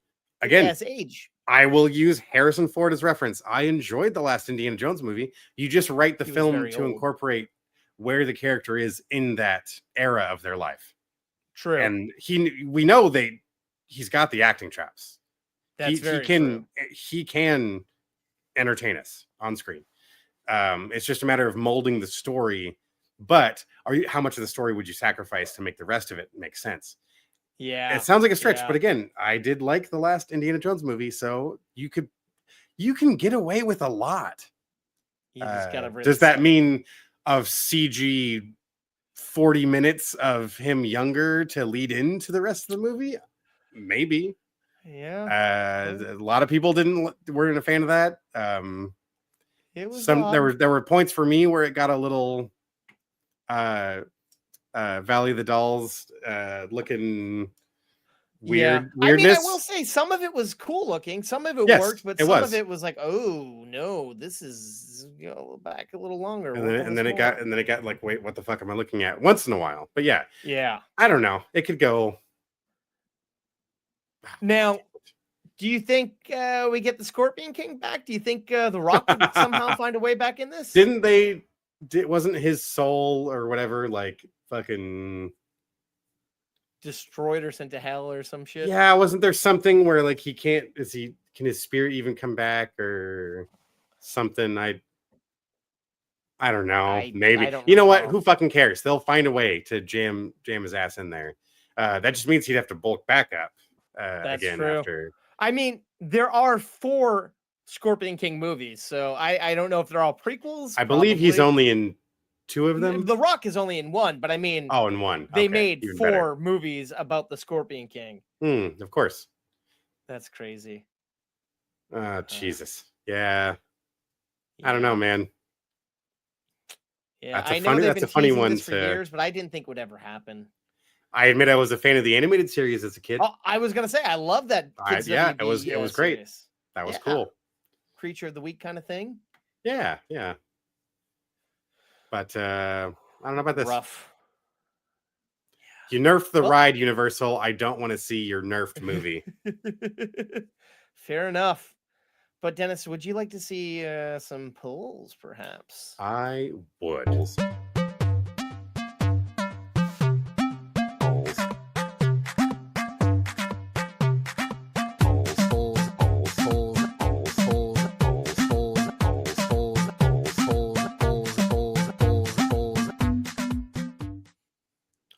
All right. So on episode 226, it sounds crazy saying that many episodes, Dennis. It's crazy to me. I love it, though. It is. I reviewed the latest Rami Malek movie, Nuremberg. So I wanted to know which of the following films of his the Toasties love the most out of Night at the Museum, Bohemian Rhapsody, No Time to Die, and Oppenheimer. Any of these struck a chord? Interesting. But you didn't know he was in some of those movies. I forget he's in freaking Night at the Museum, to be honest. Right? That's He's oh so yeah, young shit. back No, then. that's right. And then he's like, actually, he's King Tut's kid. pretty. Yeah, he's pretty proud of that role too. Pivotal. It's like, yeah, that's badass. No, that representation. I mean, Freddie Mercury's pretty stellar. That's kind of. He was great as that. There isn't a. I don't think there's a bad movie in the bunch, but Bohemian Rhapsody is probably the finer of his roles among these. in my And opinion. he really gets to shine. Yes. No ill will here on No Time to Die. Of course. I just don't buy him as a villain as much. Like, I do. Oh, I buy He was that though. chilling. He was he chilling. can- He was good. Yeah. But in the pantheon of Bond villains, it's like a little different. Yeah, because it's more like the classic, the original Bond villains. He's more Sure. Goldfinger and Yeah. Dr. No, Scaramanga. Although Scaramanga was a little more hands-on than the rest, but the classic Christopher Lee villain from Man with the Golden Gun. Yeah, no, I mean, I could see him as all those, but yeah, I'd probably go with Bohemian Rhapsody at that point. What about yourself? It's funny. I was gonna go Night at the Museum, but you kind of talked me into it. I mean, he was fantastic in. You're right. He Bohemian had Rhapsody. a lot more meat on those bones to really shine. So And he immersed himself in that Yeah. role so well, Yeah. opposed to just kind of being, especially Oppenheimer. It's like how many dozens of famous people were oh in fuck that yeah, you're barely 45 popped up. 45 people deep that are all stars in their own right. All could Right. star in their own film. That's crazy, And then you get 2 hours in the movie and you're like, holy shit, they're in this too. right? And yeah. All right. So the Toasties have spoken, Dennis. 0% for Bohemian Son of a bitch. Rhapsody. We are in a minority, I guess. Like always. The tables Oh, have I swear to turned. God. The past two it's- episodes, they've been on our side. No longer. It's gonna be Night at the Museum, isn't it? 0% for No Time to Die. Oh my God. We might be going in the direction you think, Dennis. I don't know. Let's see what the Toasties think here. 0% for Oppenheimer, 100% for Night at the Museum. Well, hey, he's repping his fellow Egyptian American fucking. He's got that. Yeah, that's cool, I guess. Yeah. And It's a good movie, though. Really, It is. it's They one of. hold But speaking of sequels and remakes and all the shit, just leave this alone. Can we just let? It's not even that old. Like I don't know if you remember, Dennis. A couple of episodes ago, we talked about the fact that they are We did. rebooting this movie already. I know, and It's I like, really why? hope Like you they said, give up on that. It's it's not- 15 to 20 years old. Yeah. Not even. Like, come on. There's Come movies on. older than that. Are they remaking the first Harry Potter movie? No, but they're As a almost TV as series. old. Well, that's like a prequel, though, isn't it? It's No, it's the whole story Jesus told. fucking Christ. Each Okay. year is going to be its own. I've show. lost faith in everything. Okay. Yep. God All damn it. right. Moving on. On episode 226, both of us reviewed Guillermo del Toro's latest film, Frankenstein. So I wanted to know what the Toasties' favorite Guillermo del Toro film was out of Blade 2, Hellboy, Pan's Labyrinth, and The Shape of Water. I want you to go first this time. Yeah. I'm not gonna lie. I am in two schools here. I'm not gonna lie. I hate the Hellboys of his. Shape of Water was good, but Really? Oh. I don't know.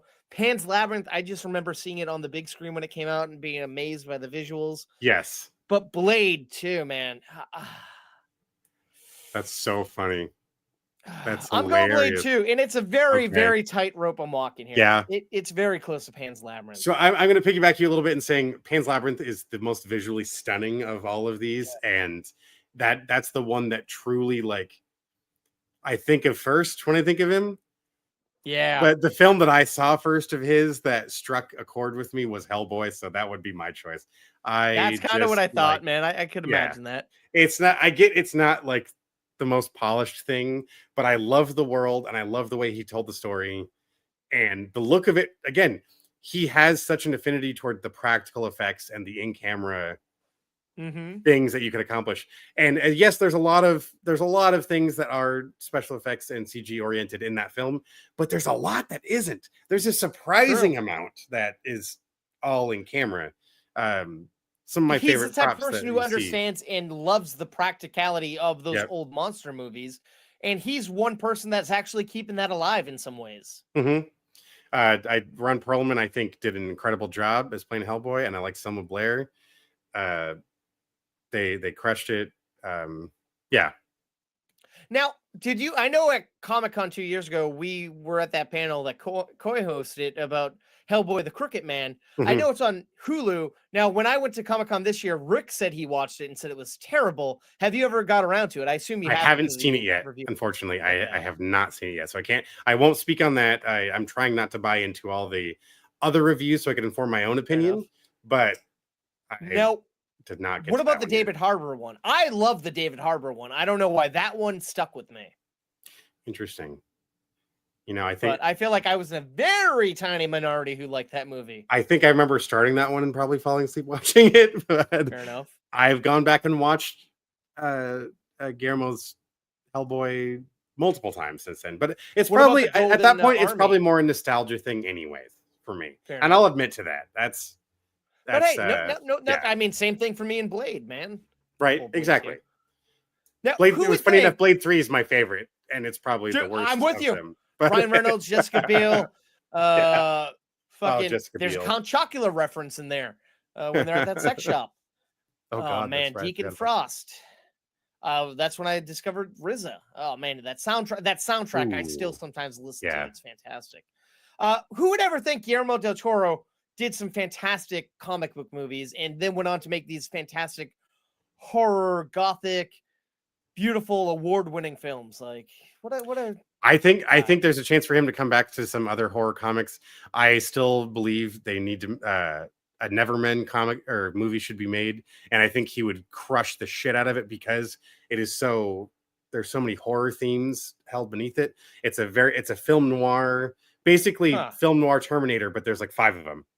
And not quite Terminator, but like cops and detectives who've been like brought back from the brink of death using robotics in a steampunky film noir world where monsters are real and they are the villains. They are the bad guys. And I think he would rock the shit out of that. So there's one more comic movie I think he needs to tackle, and I would love to see that on the big screen. So Neverman, get on it. As we've been talking about remaking and continuing, would you want to see him come back and do a Hellboy 3, or is that ship passed for you?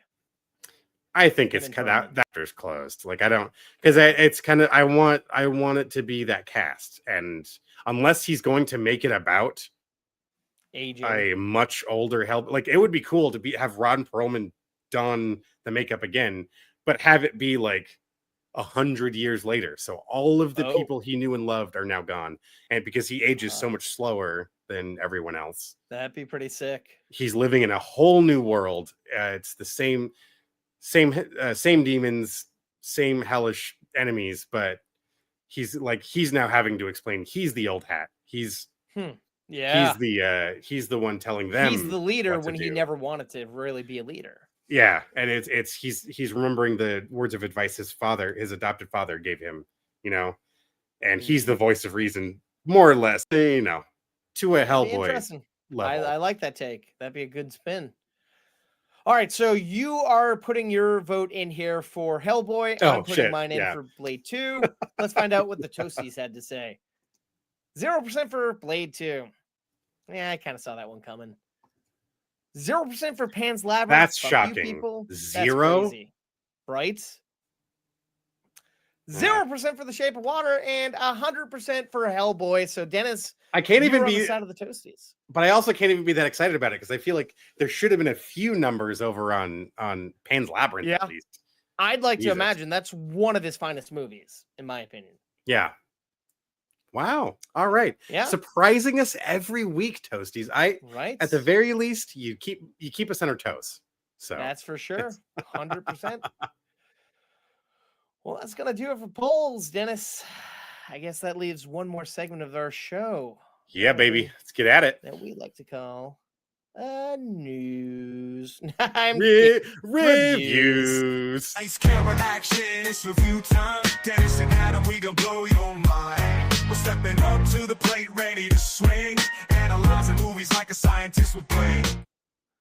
I went to go take a sip of my Red Bull, and there's a ladybug just walking on the rim. Oh. This ladybug has been like going around.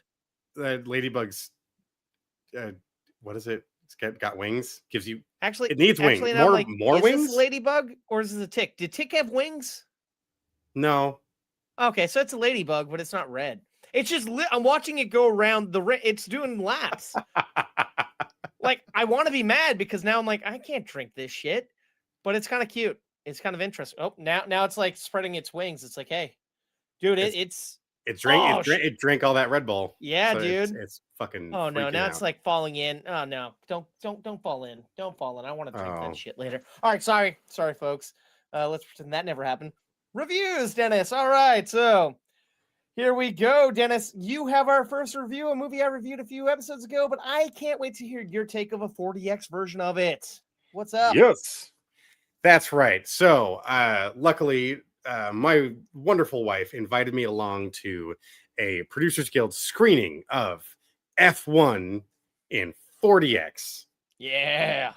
So I've never been to a 40X screening of anything before, and I was super excited to see F1 on the big screen. I was really bummed that I didn't get a chance to go see it when it was still in theaters traditionally, but thank God I held off because I got to see the gnarliest version of this. I feel like I could. As Adam discussed, he'd reviewed this a little while back. Very briefly, though, it's telling the story of a Formula One driver, Sonny Hayes, who was having this up-and-coming incredible career, faced a horrific crash that altered his trajectory forever. His old racing partner, he ends up owning a racing team, and he needs help. He's struggling. His young hotshot driver just doesn't quite have the polish, the focus to be at the absolute apex of his game, even though he believes he's capable of doing so. So he brings him in to be his second driver on the team and kind of help sharpen the blade here. So we're going through the rest of the circuit that they have left in this season, and it's a rough ride. Now, not only was their journey a rough ride, but this movie in 40X kicks your fucking ass, man. So even within the first few minutes, Val and I look at each other like, holy shit. She almost got thrown out of her seat. And it's a long movie. Oh my God. So of course I'm painting like baseboard and trim and shit the next day at work. My back and my ass were killing me. It beat the hell out of us. And because there's like 5 races in the movie, this thing bucked you around like nobody's goddamn business. Way more so than I feel like some of these attractions you'd get at the big theme parks, like when they used to do Honey, We Shrunk the Audience and the Bugs Life and the Muppets show at California Adventure. Way more intense than that. I did like the other practical effects that were brought in. So there's that, I think it's the first race once Sonny's on the team. They do the podium scene and there's confetti. So it was like raining down foam and shit in front of it. So like it Nice. gave that dimension of the confetti in the room. But what I really loved was like you had the races where it was raining, so we're getting sprayed with mist. So I'm like, you feel like you're in the driver's seat of I'm yeah. to kind of look through it, like because the water's collecting in my eyelashes. So I'm like, oh shit, I gotta like really look at the screen now. But the seats are throwing you around. Man, if that not was the coolest fucking way I feel like I could have seen this movie for the first time. Mind you, I don't ever need to see it like that again because it hurt. When I was younger, I could probably bounce back a little better, but it never took me out of the film. I didn't find it distracting really either, except for, a couple of painful moments towards the end. But the acting was stellar. I loved the chemistry between our cast, with Carrie Condon and Brad Pitt, which it took me so long to recognize Condon from Better Call Saul, because we were just rewatching that. I'm was she? Shit, that's right. Mike's daughter-in-law. Okay. Yep. Yeah. That Javier Bardem did such a great job as the team owner. I really liked Tobias Menzies. I recognized from Game of Thrones. He's always familiar. He's the one. He was banging the witch. Okay. That she would change her appearance to look like whatever she thought you wanted to see. I thought it was funny when Lewis Hamilton threw himself in there a few times because he was a producer of the movie, but he is arguably one of the greatest F1 drivers in the circuit right now, or to have ever even driven. It was thrilling. I loved the romance, the story of Jameson Idris's rise through, like him persevering through what he had to go through. This was a good fucking movie. Everything you said about it doesn't matter whether or not you're into racing or not. This is just an incredible character journey. Val appreciated the story. She's not into the same kind of auto racing stuff. And it doesn't, and I love that's just an aspect of the story. That's not pivotal whatsoever to your investment into the journey these characters are going on. I love that bit of charm of like Sonny's dad was a gambler, so he had those bits of flair of like the playing card in his pocket, and he has his way of warming up for the races, and every little bit added its authenticity, I think, to the reality of this story. It felt so grounded, and it's not like a movie I loved as a kid. This terrible Sylvester Stallone movie, Driven, with Kip Pardue and a few other folks. Super cheesy F1 movie, but race cars, so I liked it as a kid. This is so finely polished, and it takes something like the aspects of what I enjoyed about Gran Turismo, but it added a lot more heart to not just one character, but several characters at the same time. And I gave a damn about all of them. I love this journey. Like Adam referenced in his review of it, if they did decide to do some sort of follow-up to this in some capacity that I won't be specific about, I would watch the shit out of that. Right. That was one of the deadliest races in the world. Movie. Oh my God, I would love to see that take place. Especially if this is just how we're telling the story. That's what gets me. It's I just get so invested into the journey. I was impressed they had as many races in the film depicted as they did. And the fact that they literally filmed in between real F1 races before and after, they had one shot to film this. Yep. And you're in the fucking car with them. You're failing it. You're immersed in it. Yes. And that I imagine you even more so. Oh God. I just I got so fucking cheesed up for that, man. That was that, and you felt it. The sound design was incredible. The roar of the engines, which it's not just any engine. Formula One is its own terrifying machine. They're flying fucking rockets. I mean, there's nothing else like it. Like you're saying, the sound design of that. Like I was listening to Pitt on a podcast, and he was saying that the producer, the driver you said popped up, he would go in the editing bay and be like, Nope, that's off. He just listening is like that's a different gear than what he's in right now, and would like actually have them fucking change it and shit. Lewis Hamilton would, yeah, that guy would know. It- he would definitely know. Very, very impressive individual in regards to his own, what he's accomplished in his career. But that's the type of thing, just like Gran Turismo had, you had the actual guy as reference for the journey of the character in that film. Those are the elements that bring to life, whether or not you're that invested into the subject matter, it makes the world so much more believable when those details are brought attention to. Ford versus Ferrari, incredible story. You don't need to be all that into the cars themselves, but again, the sound design in there, the respect to what the engineering that was accomplished in those, the execution of Carroll Shelby's Mustang was incredible.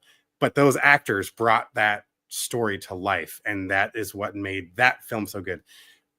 Same here. This cast, the story being told, made F1 so entertaining, and 2.5 hours went by in a blink of an eye. If I didn't get the shit kicked out of me, I probably could have sat down for another hour, but I'm glad it ended when it did in that regard. So I would watch it again, though. That's the thing. It has that, like, I want to go on that journey again.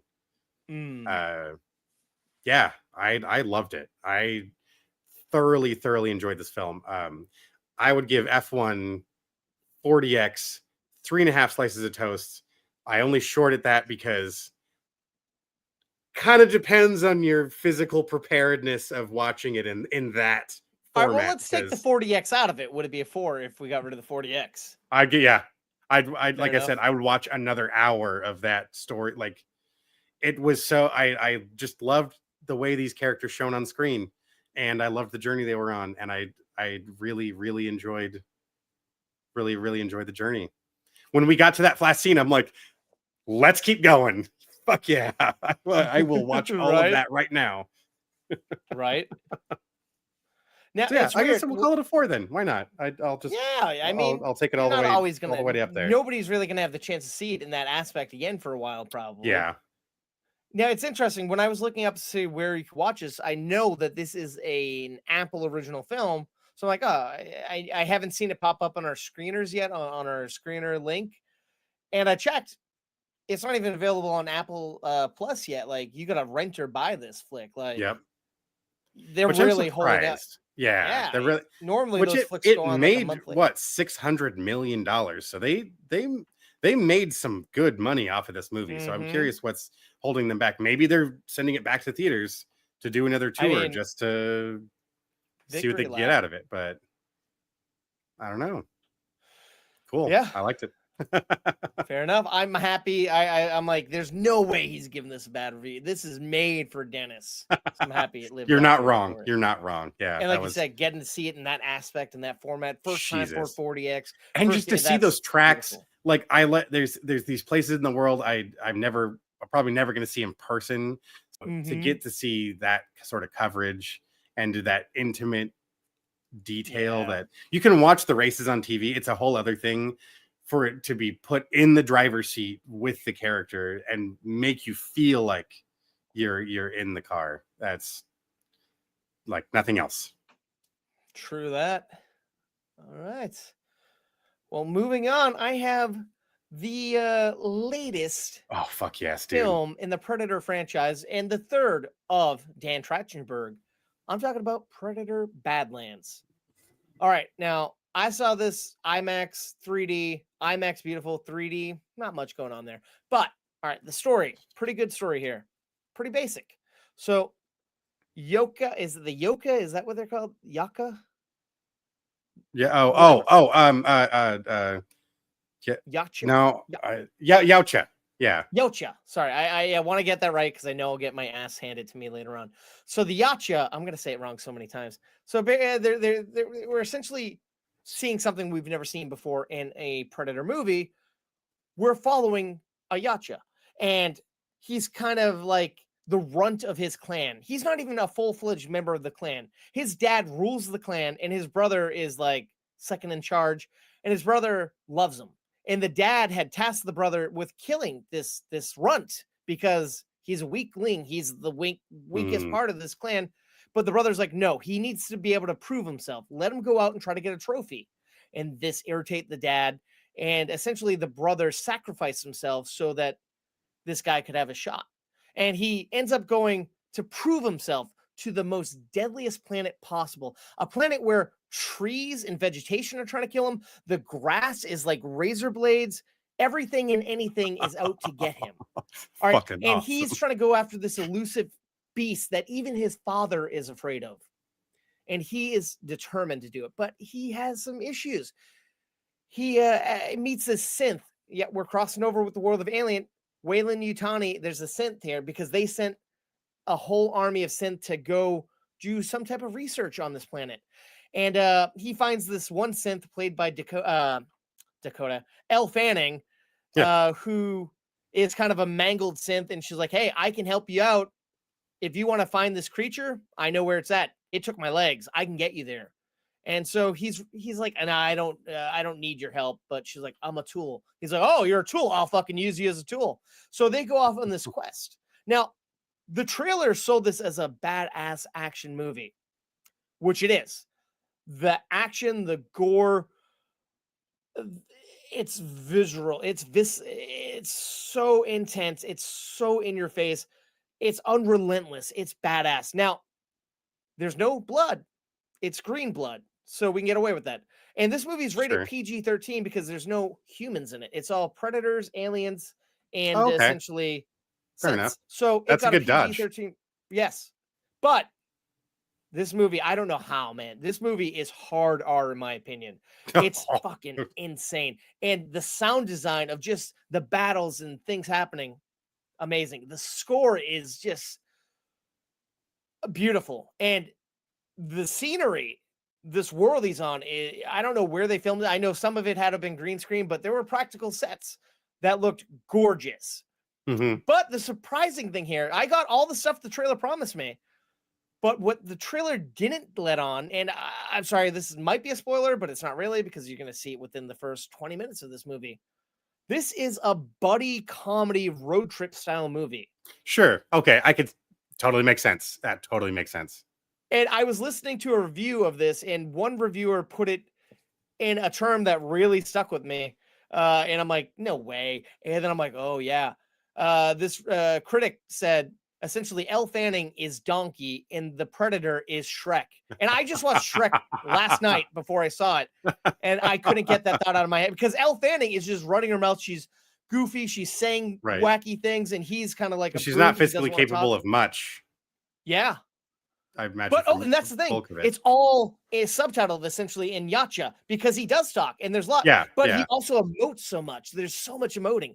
And then they do the Guardians of the Galaxy style route where we first meet her and we don't know what she's saying. She's trying to talk to him. And then she does this thing where it's a universal language thing where we hear English and he hears Yacha and she says this. There's a lot of exposition being thrown at you, but it comes so fast. The two learn to work together.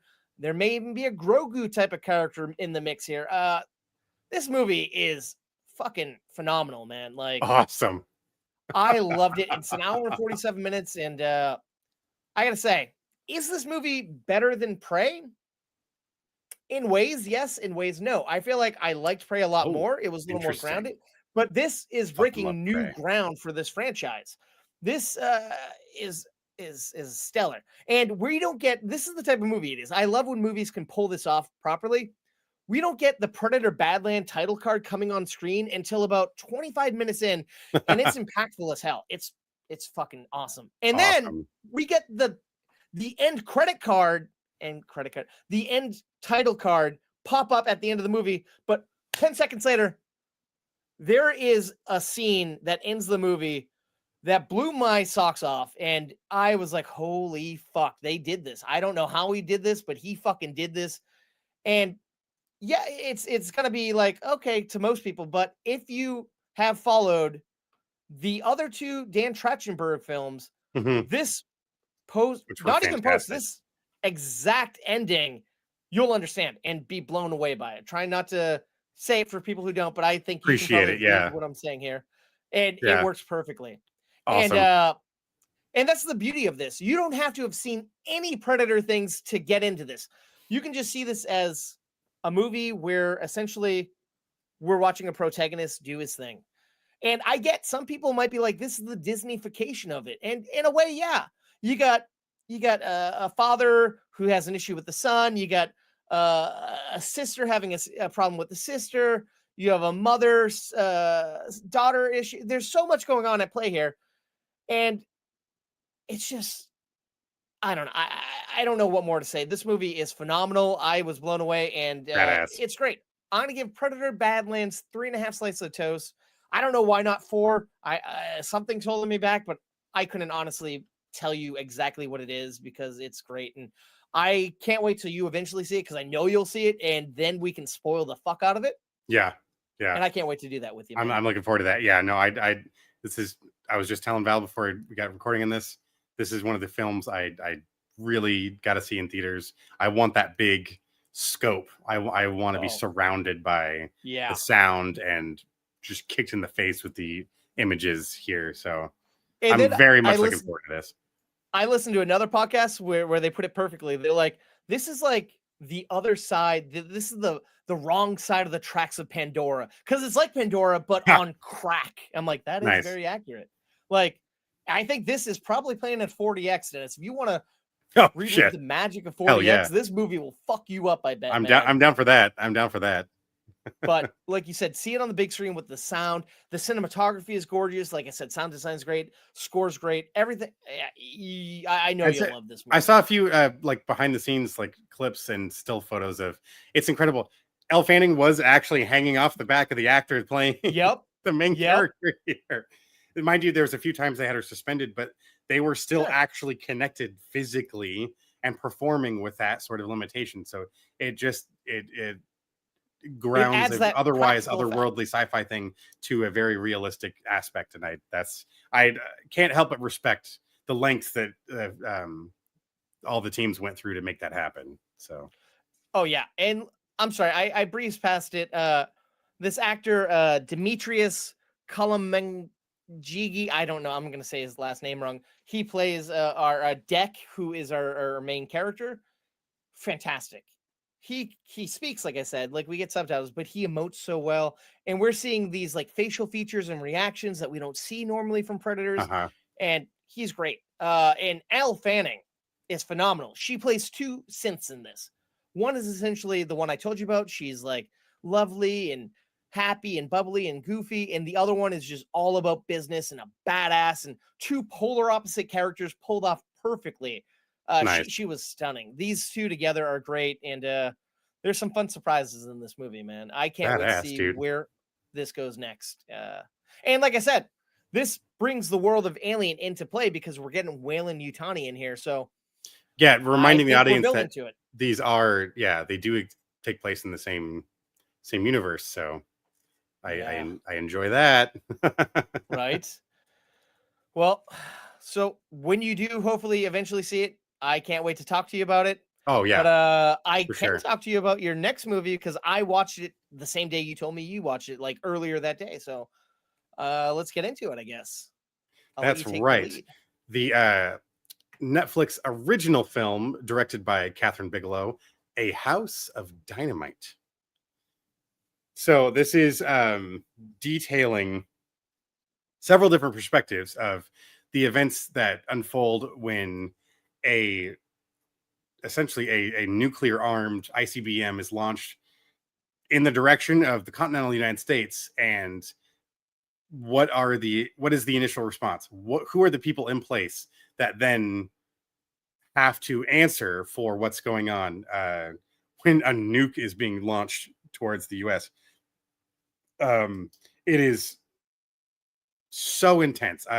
You have a pretty broad cast of characters: Rebecca Ferguson, Idris Elba, Anthony Ramos, Jared Harris, Caitlin Devers in there. Actually, it's quite a long list of cast members involved in this film, but you're never actually seeing all of them at the same time, which I like. We're kind of seeing, essentially, it's like the same 20-25 minutes repeated from each of their perspectives. but all very different. It's not like God, what was that Dennis Quaid movie? The Vantage Point. camera one, right? So fucking obnoxious. Where you're The seeing one with Forrest Whitaker and him. yeah. You're not repeating. You're not seeing the exact same moment occur over and over again. In fact, the one thing you want to see, you never get to see. But it's that buildup. I am a big fan of classic films, Doctor Strangelove and Failsafe, where it's very, very much in this vibe of trying to de-escalate or avoid total nuclear annihilation, mutually assured discretion, as they say. But this is a kind of like where Failsafe only focuses on a specific aspect of the negotiations and what to interpret especially when you speak different languages. What are you interpreting from each other and how you're speaking, how you're saying it, the words you're using. This is much more focused on the response that is taking place. But what is everyone else, all of the pieces around that? How are they reacting? And it's intense. And it's interesting because we're seeing in different portions video of this person, hearing this person respond, and some people seem like assholes, but then we're seeing their version later and they're like, oh, they're dealing with, everyone has their own personal shit going on, which is kind of interesting. Like you got a husband and wife who are separated, you got a mother with her young child, you got a man who's about to have a baby with his wife, you got the president whose wife is on the other side of the world. Everyone's dealing with their own shit, but they got to be professional. And I loved it when one of the security guys at the White House was like a shoe shiner, is like, oh, what's going on? He's like, go home, leave, get out. And like a little bit of humanity is in this movie, which was kind of nice. It's not knowing whether or not this is the last day any of you are going to even exist, and that there's plans already in place for this scenario that like, and it's that concept. What's her name? That was in Kenobi. Getting blindsided. The FEMA. Oh yeah, yes. Oh my was God. it Amel Moses Ingram? Okay. She was blindsided by the fact that she's on the list of people that are assigned to go to the bunker to be like, oh well, you're the next in the chain of command. We need the head needs to stay and keep running, but you need to go and be hidden away. And she's like, to take over you're the when one who gave me this gets position. You knew this could happen. Yeah. Well, it's the pissed. worst case scenario, and that's what I think that's the most terrifying aspect of this is that this sort of doomsday scenario, this situation, when it arises, this is how it unfolds. You know, actually activating the nuclear football. We're going to make some decisions that will result in horrific things, and I like that we're having these characters stare that decision in the face and realize the gravity of what they're having to do, to the point to where you're asking the lowest rung person in the room, no, you're gonna fucking tell me straight up what should I do. And I love that intensity because it's such a human moment, and it's so relatable in that it this next decision that's going to be made will change your life and the lives of millions forever, possibly the world. And that's what I like Gabriel Bazo's character, when he's talking to the other diplomats and he's talking to the president, he's like, I believe him that they didn't do this, and he believes these other countries didn't do this, and and they're like, and so why don't we hold off? And they're like, you want to hold off? We could stop this. And he's like, it's that moral quandary of what to do. Like, Tracy Letts' character, he's just kind of he's got his fucking Dunkin' Donuts coffee. He's like, hey, did you watch the game last night? And it's that, no, wait a minute, laid backness. Your position is one of those jobs of like, if I ever actually have to do my job, it's the worst day in humanity. Today is that day. Same with the initial airspace defense station in Alaska. I loved that cast. Anthony Ramos's character and all of his crew that were monitoring all of the air defense.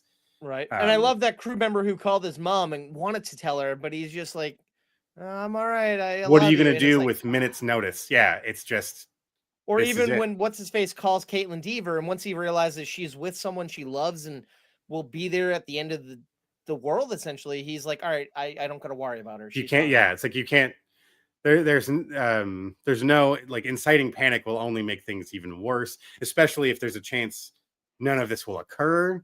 And I love that it all builds up to just, you don't know until the last moment. There is like, it's they do such a good job of putting off those last seconds and keeping you questioning whether or not the aggressors have accomplished their goal. And that was the thing that kind of knocked the wind out of me at the end. Was just, holy shit. It I think Bigelow did a great job of building up that anticipation and suspense. I'm surprised, honestly, the movie's not getting talked about more. Well, that's like everyone I've heard talk about it, for the most part, have been negative. A lot of people didn't like this movie. And then other people think, oh, this is Bigelow's best film in quite some time. And I was kind of afraid going in. Like, I was setting up the stream and I'm like, you know what? I haven't seen this. It's on my list. I'll check it out. And I'm like, okay. I thought maybe the novelty would wear off, but like you said, we're always getting something different and it's riveting from other points of views. There was never a dull moment. It's an hour and 52 minutes and it kind of goes by quick and painlessly, even though we're watching some heavy shit go down. Yes. And I have to say, I think I'm on the side of, this is probably one of her best movies. I like this more than Hurt Locker and Zero Dark 30. Not that those are bad movies. And I've just actually earlier this year rewatched Zero Dark 30. This is so much more intense. And I love that she got to work with Jason Clarke again. It's like, clearly they've got a chemistry. He almost looked unrecognizable for a little bit. I had to be like, is that? And oh, really? Oh, yeah. Shit. This is so much more in the, because to me, this is as scary as so many other horror movies, you know. There's nothing. This could happen any day, especially in today's climate. And that's what's so fucking terrifying. This is real. You know, Leatherface isn't real. Jigsaw isn't real. Nuclear annihilation is real. And that's it. It was so intense, but I loved just staring right into the face of what could take place here. And all the processes, the reactions of, you know, anyone where, especially if this is your job, your day job, how do you react if it's your fucking day off, you know? Like, and they show all of those aspects, and I think it was just very well executed. Now I gotta say, I liked the whole cast. Fantastic cast. I felt a little weird here. Sorry, I hit my mic. I felt like something was going on with Idris Elba. Like, even before he knew anything was wrong, I felt like the president he played was like sick or something. He was always out of breath and like wheezing. It felt like something was up with him. And I don't know if it was just me reading that, but it felt weird to me. I just thought it was funny. This is the second time he's played the president of the United States. That's in the same year. In the same year, exactly. Oh, no. Sorry. I'm wrong. I was thinking about that John Cena movie. My bad. He was the prime minister. Oh, shit. That's right. And Cena was the president. Cena was the president. My mistake. But similar situation. Yes. But I will say, Rebecca Ferguson, I've always been like, she's good, but she was the knockout star of this movie for me. Yep. She was phenomenal. The range of emotion that was expressed in such a tight window, and it was believable that this is someone that, like,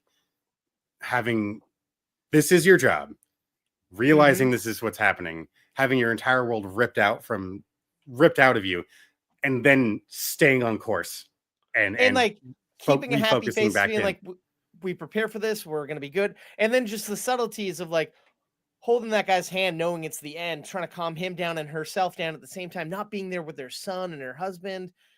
The poor guy just trying to fix the monitor in the room, you know, like, and he's just finally just like, fuck this. I'm leaving. And it looked sharp. It had I'm kind of saddened that this didn't. I think this did get a very limited theatrical release. I wish this got a wide release. This would have been really cool to see on the big screen, I think. I would agree. I'm glad that she backed off on that the handheld feel of it. It was a lot Yeah. stronger in the beginning, and they kind of it got a little steadier as we went on. I honestly can't even really watch Hurt Locker again because it's too much movement. It's just I don't know, maybe it's just because I'm older and it's disorienting a little bit. Son of a But bitch. in this setting, it adds just enough. It adds to that unsettling. It's chaotic, but also orchestrated at the same time, and it just illustrates the scene even better. So I thoroughly enjoyed that aspect of the film. Fair enough. But I really liked it from beginning to end. The ending itself that I don't want to spoil here. Really getting surprised the shit out of me, and I needed. Yeah. It's hard to dance around, but yeah. But yeah, damn it. What so I'm curious, Adam, what's how are you gonna slice this thing? I'm giving it 3 slices. I enjoyed it. It was good. It wasn't phenomenally a 4, but it was pretty damn close. It really hunk line, and it was an interesting take. It was original and one of a kind, and like you said, we're seeing stuff that people do every day that we never would ever know any of this about. Yeah. Like, I don't know. How about yourself? I think it was just a tiny bit closer for me. I'm giving it 3.5 slices. Not bad. I was so enamored by this film, and I hated the fact when I had to pause the film, and it happened maybe twice. Fair enough. But the momentum it carries and the performances by the cast, I was all in. So yeah, Nice. Thoroughly enjoyable film. Now my favorite Catherine Bigelow movie. So Hey, and she's a fantastic director, so that's saying something. She's done some big movies. Yep. All right, I have another Netflix film here. This movie comes out on November 14th in limited release, and will be on Netflix to stream on December 5th. I'm talking about Noah Baumbach's latest film, J. Kelly. All right, this movie stars George Clooney as an aging actor. He's a big-time movie star, and he's kind of going through some shit. He is at the top of his game, but his life, he's realizing he might be a shitty person.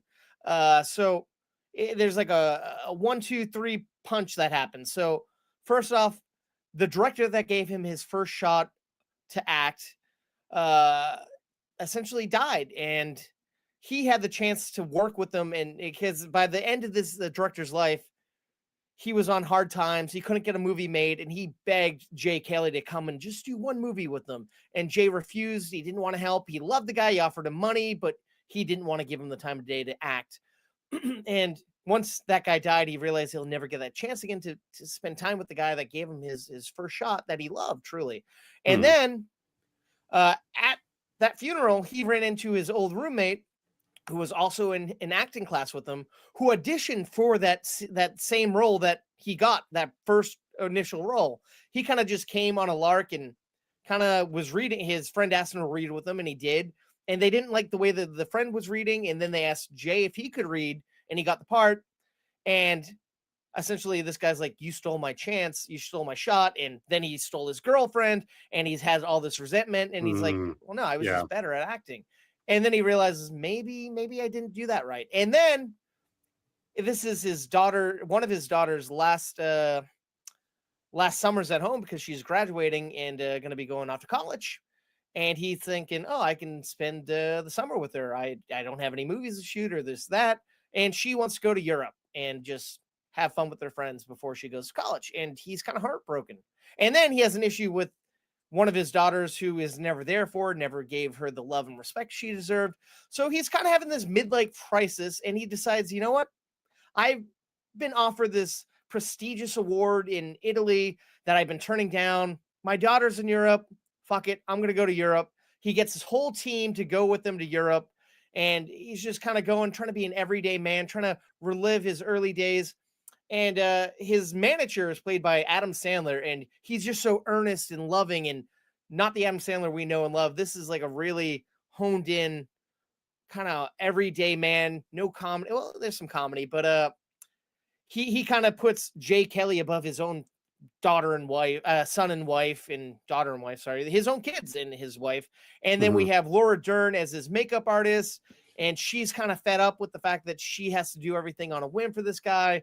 And we're just watching as he kind of takes advantage of everybody. And only Adam Sandler truly wants to be there for him. And he has the love and respect and faith. But even he realizes maybe I'm being taken advantage of.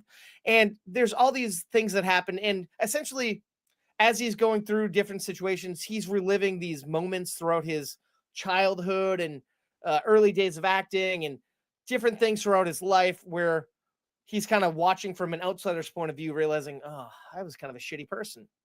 And in the end, I like to think he got some redemption. But my friend that I saw this with, he's like, yeah, that guy didn't change at all. And I'm like, yeah, he kind of did, but whatever. It's interesting because this is a comedy. It's a drama. There's been some talk that this is going to be an awards considered movie, but there was nothing really there that screamed someone deserves an award for this. Like the writing was fine. The directing was fine. Cinematography was just, it was okay. But I liked seeing Sandler and Clooney together. That was an interesting. That's not a pairing I would have even invented in my imagination.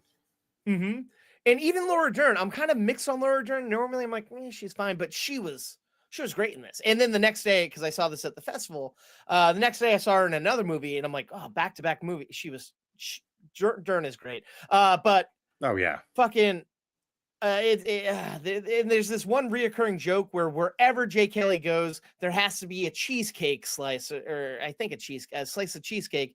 And he's like, why is this here? I don't even like cheesecake. And Adam Sandler's like, it's in your rider. You said you love it. You want it everywhere. And like, they just overdo this joke all the time. I'm like, I don't know.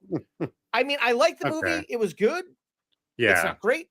It's 2 hours and 12 minutes, a little self-indulgent, could have been trimmed a lot, a little more tighter. It's funny, it's dramatic. It's just all right. I'm gonna give Jay Kelly 2.5 slices of toast. Definitely worth checking out if you like the talent. One of those you can see it once, and that's enough. I'm like, maybe I'll watch it 10 years from now, maybe, but I don't need to see it again anytime soon. Now, it's interesting because, like I said, he's up for this award, and it's like a lifetime achievement, and they're playing clips of him watching the movies Jay Kelly's made, and it's weird because it is all George Clooney movies, legit George Clooney movies. Oh, so it's like, so does George Clooney not exist in this world? And is he George Clooney? And it's like, it's funny because when we're leaving, my friend was like, oh, all those AI George Clooney, all those AI fake movies. I'm like, those were real. Those were actually George movies Clooney he was movies, in. Man. That was Hail Caesar, dude. Pretty much. That's and funny. I will say the opening of this movie is great. He's on a set. He's filming the final scene of this movie. It's all done in a oneer. There's a lot of franticness happening. But another weird thing about this movie, sorry, I know I already gave it a slice and I should shut up because I'm going long. There's a lot of people talking over one another. There's always people on the phone, people making deals, people doing that. And nobody's it's like just so chaotic. But it kind of works, but it's a little distracting. Yeah. Okay. Like I said, it's fine. It's coming out. It sounds interesting. Yeah. But it's all right.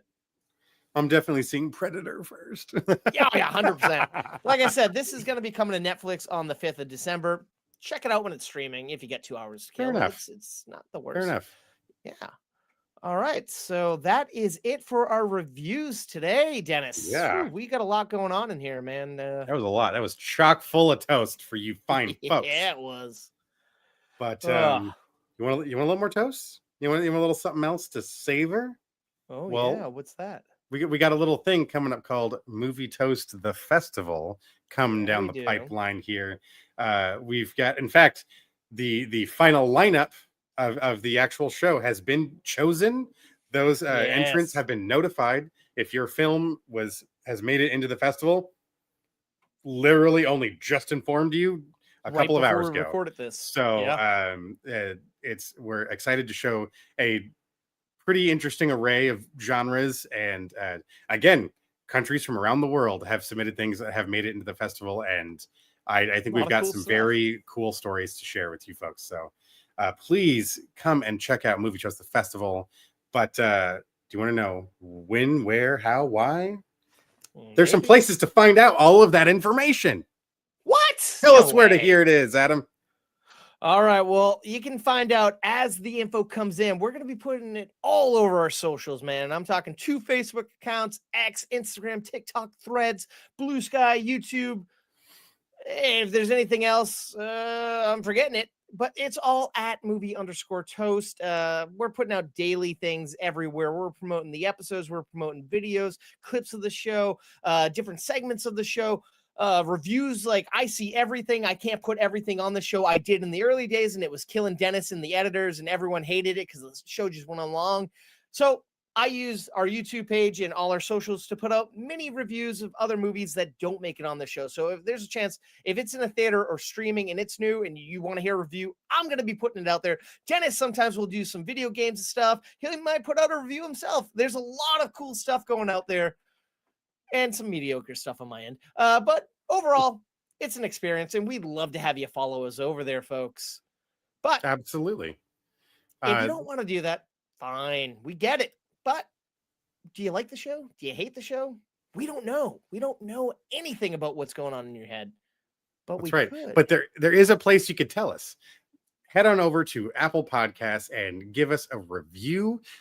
We check those out because we want to keep the show as golden, buttery, delicious, and toasty as we possibly can. So as long as we hear from you guys what you think of the show, what you like, don't like, we will do our best to deliver the best movie toast we possibly can to you fine toasties. So please head on over to Apple Podcasts and leave us a review. Please do. You don't want to watch our festival, which is free. You don't want to follow us on the socials, which is also free. You don't want to leave a review, also free. We ask you to do one other thing that's free and benefits you and everyone around you. And that's right. Please stay toasty. And Dennis, they're the kings of the real. Reviewing new movies, they keep it real. Coast to coast, from LA to the east. On the podcast show, they feast on the beast. Adam's bringing knowledge like he's Professor X. Dennis with cuts deeper than Wolverine's claws. I guess Marvel, DC, they know them all by heart. Breaking down the plot, tearing every scene apart. They got the juice like Tarantino's Pulp Fiction. Breaking down movies with a sharp precision. Adam coming in hot like a John Wick hit. Dennis bringing the heat like the climax of a Tarzan flick.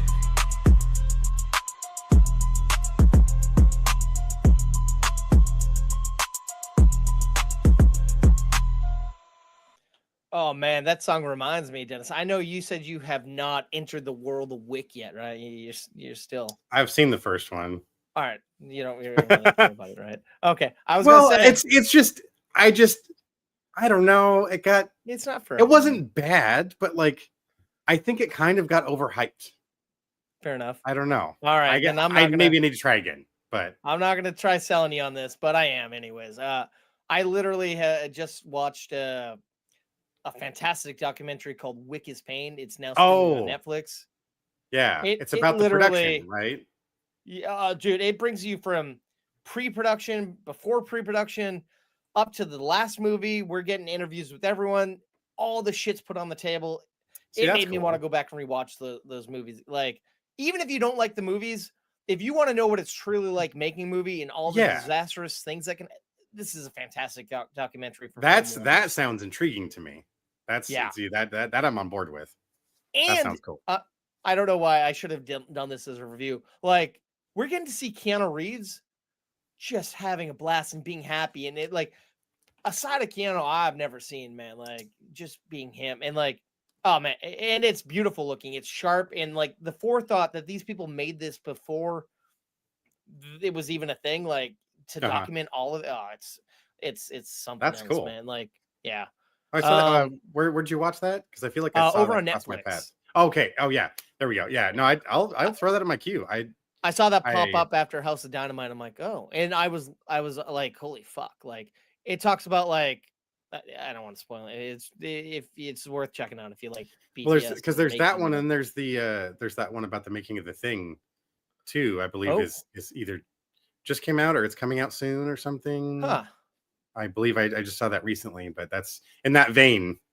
It's like it was a quite. The I always love undertaking. like seeing those behind, like just things like you never know what it's like until Oh yeah, you're watching it. It's like the you hear the stories of the making of Empire Strikes Back when they shot all the Hoth scenes and was at Norway, and just the fucking the nature.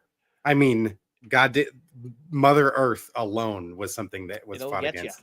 The infamous story of Harrison Ford being snowed into wherever they were keeping the cast and crew, and they were like, "Oh, this blizzard rolled in. He's not going to be able to get set." The story goes, he took a bottle of Jack Daniels. He hopped in a snowcat and just drove through it. And by the time he got there, that bottle was empty, and he was ready to shoot his scenes. Hell yeah!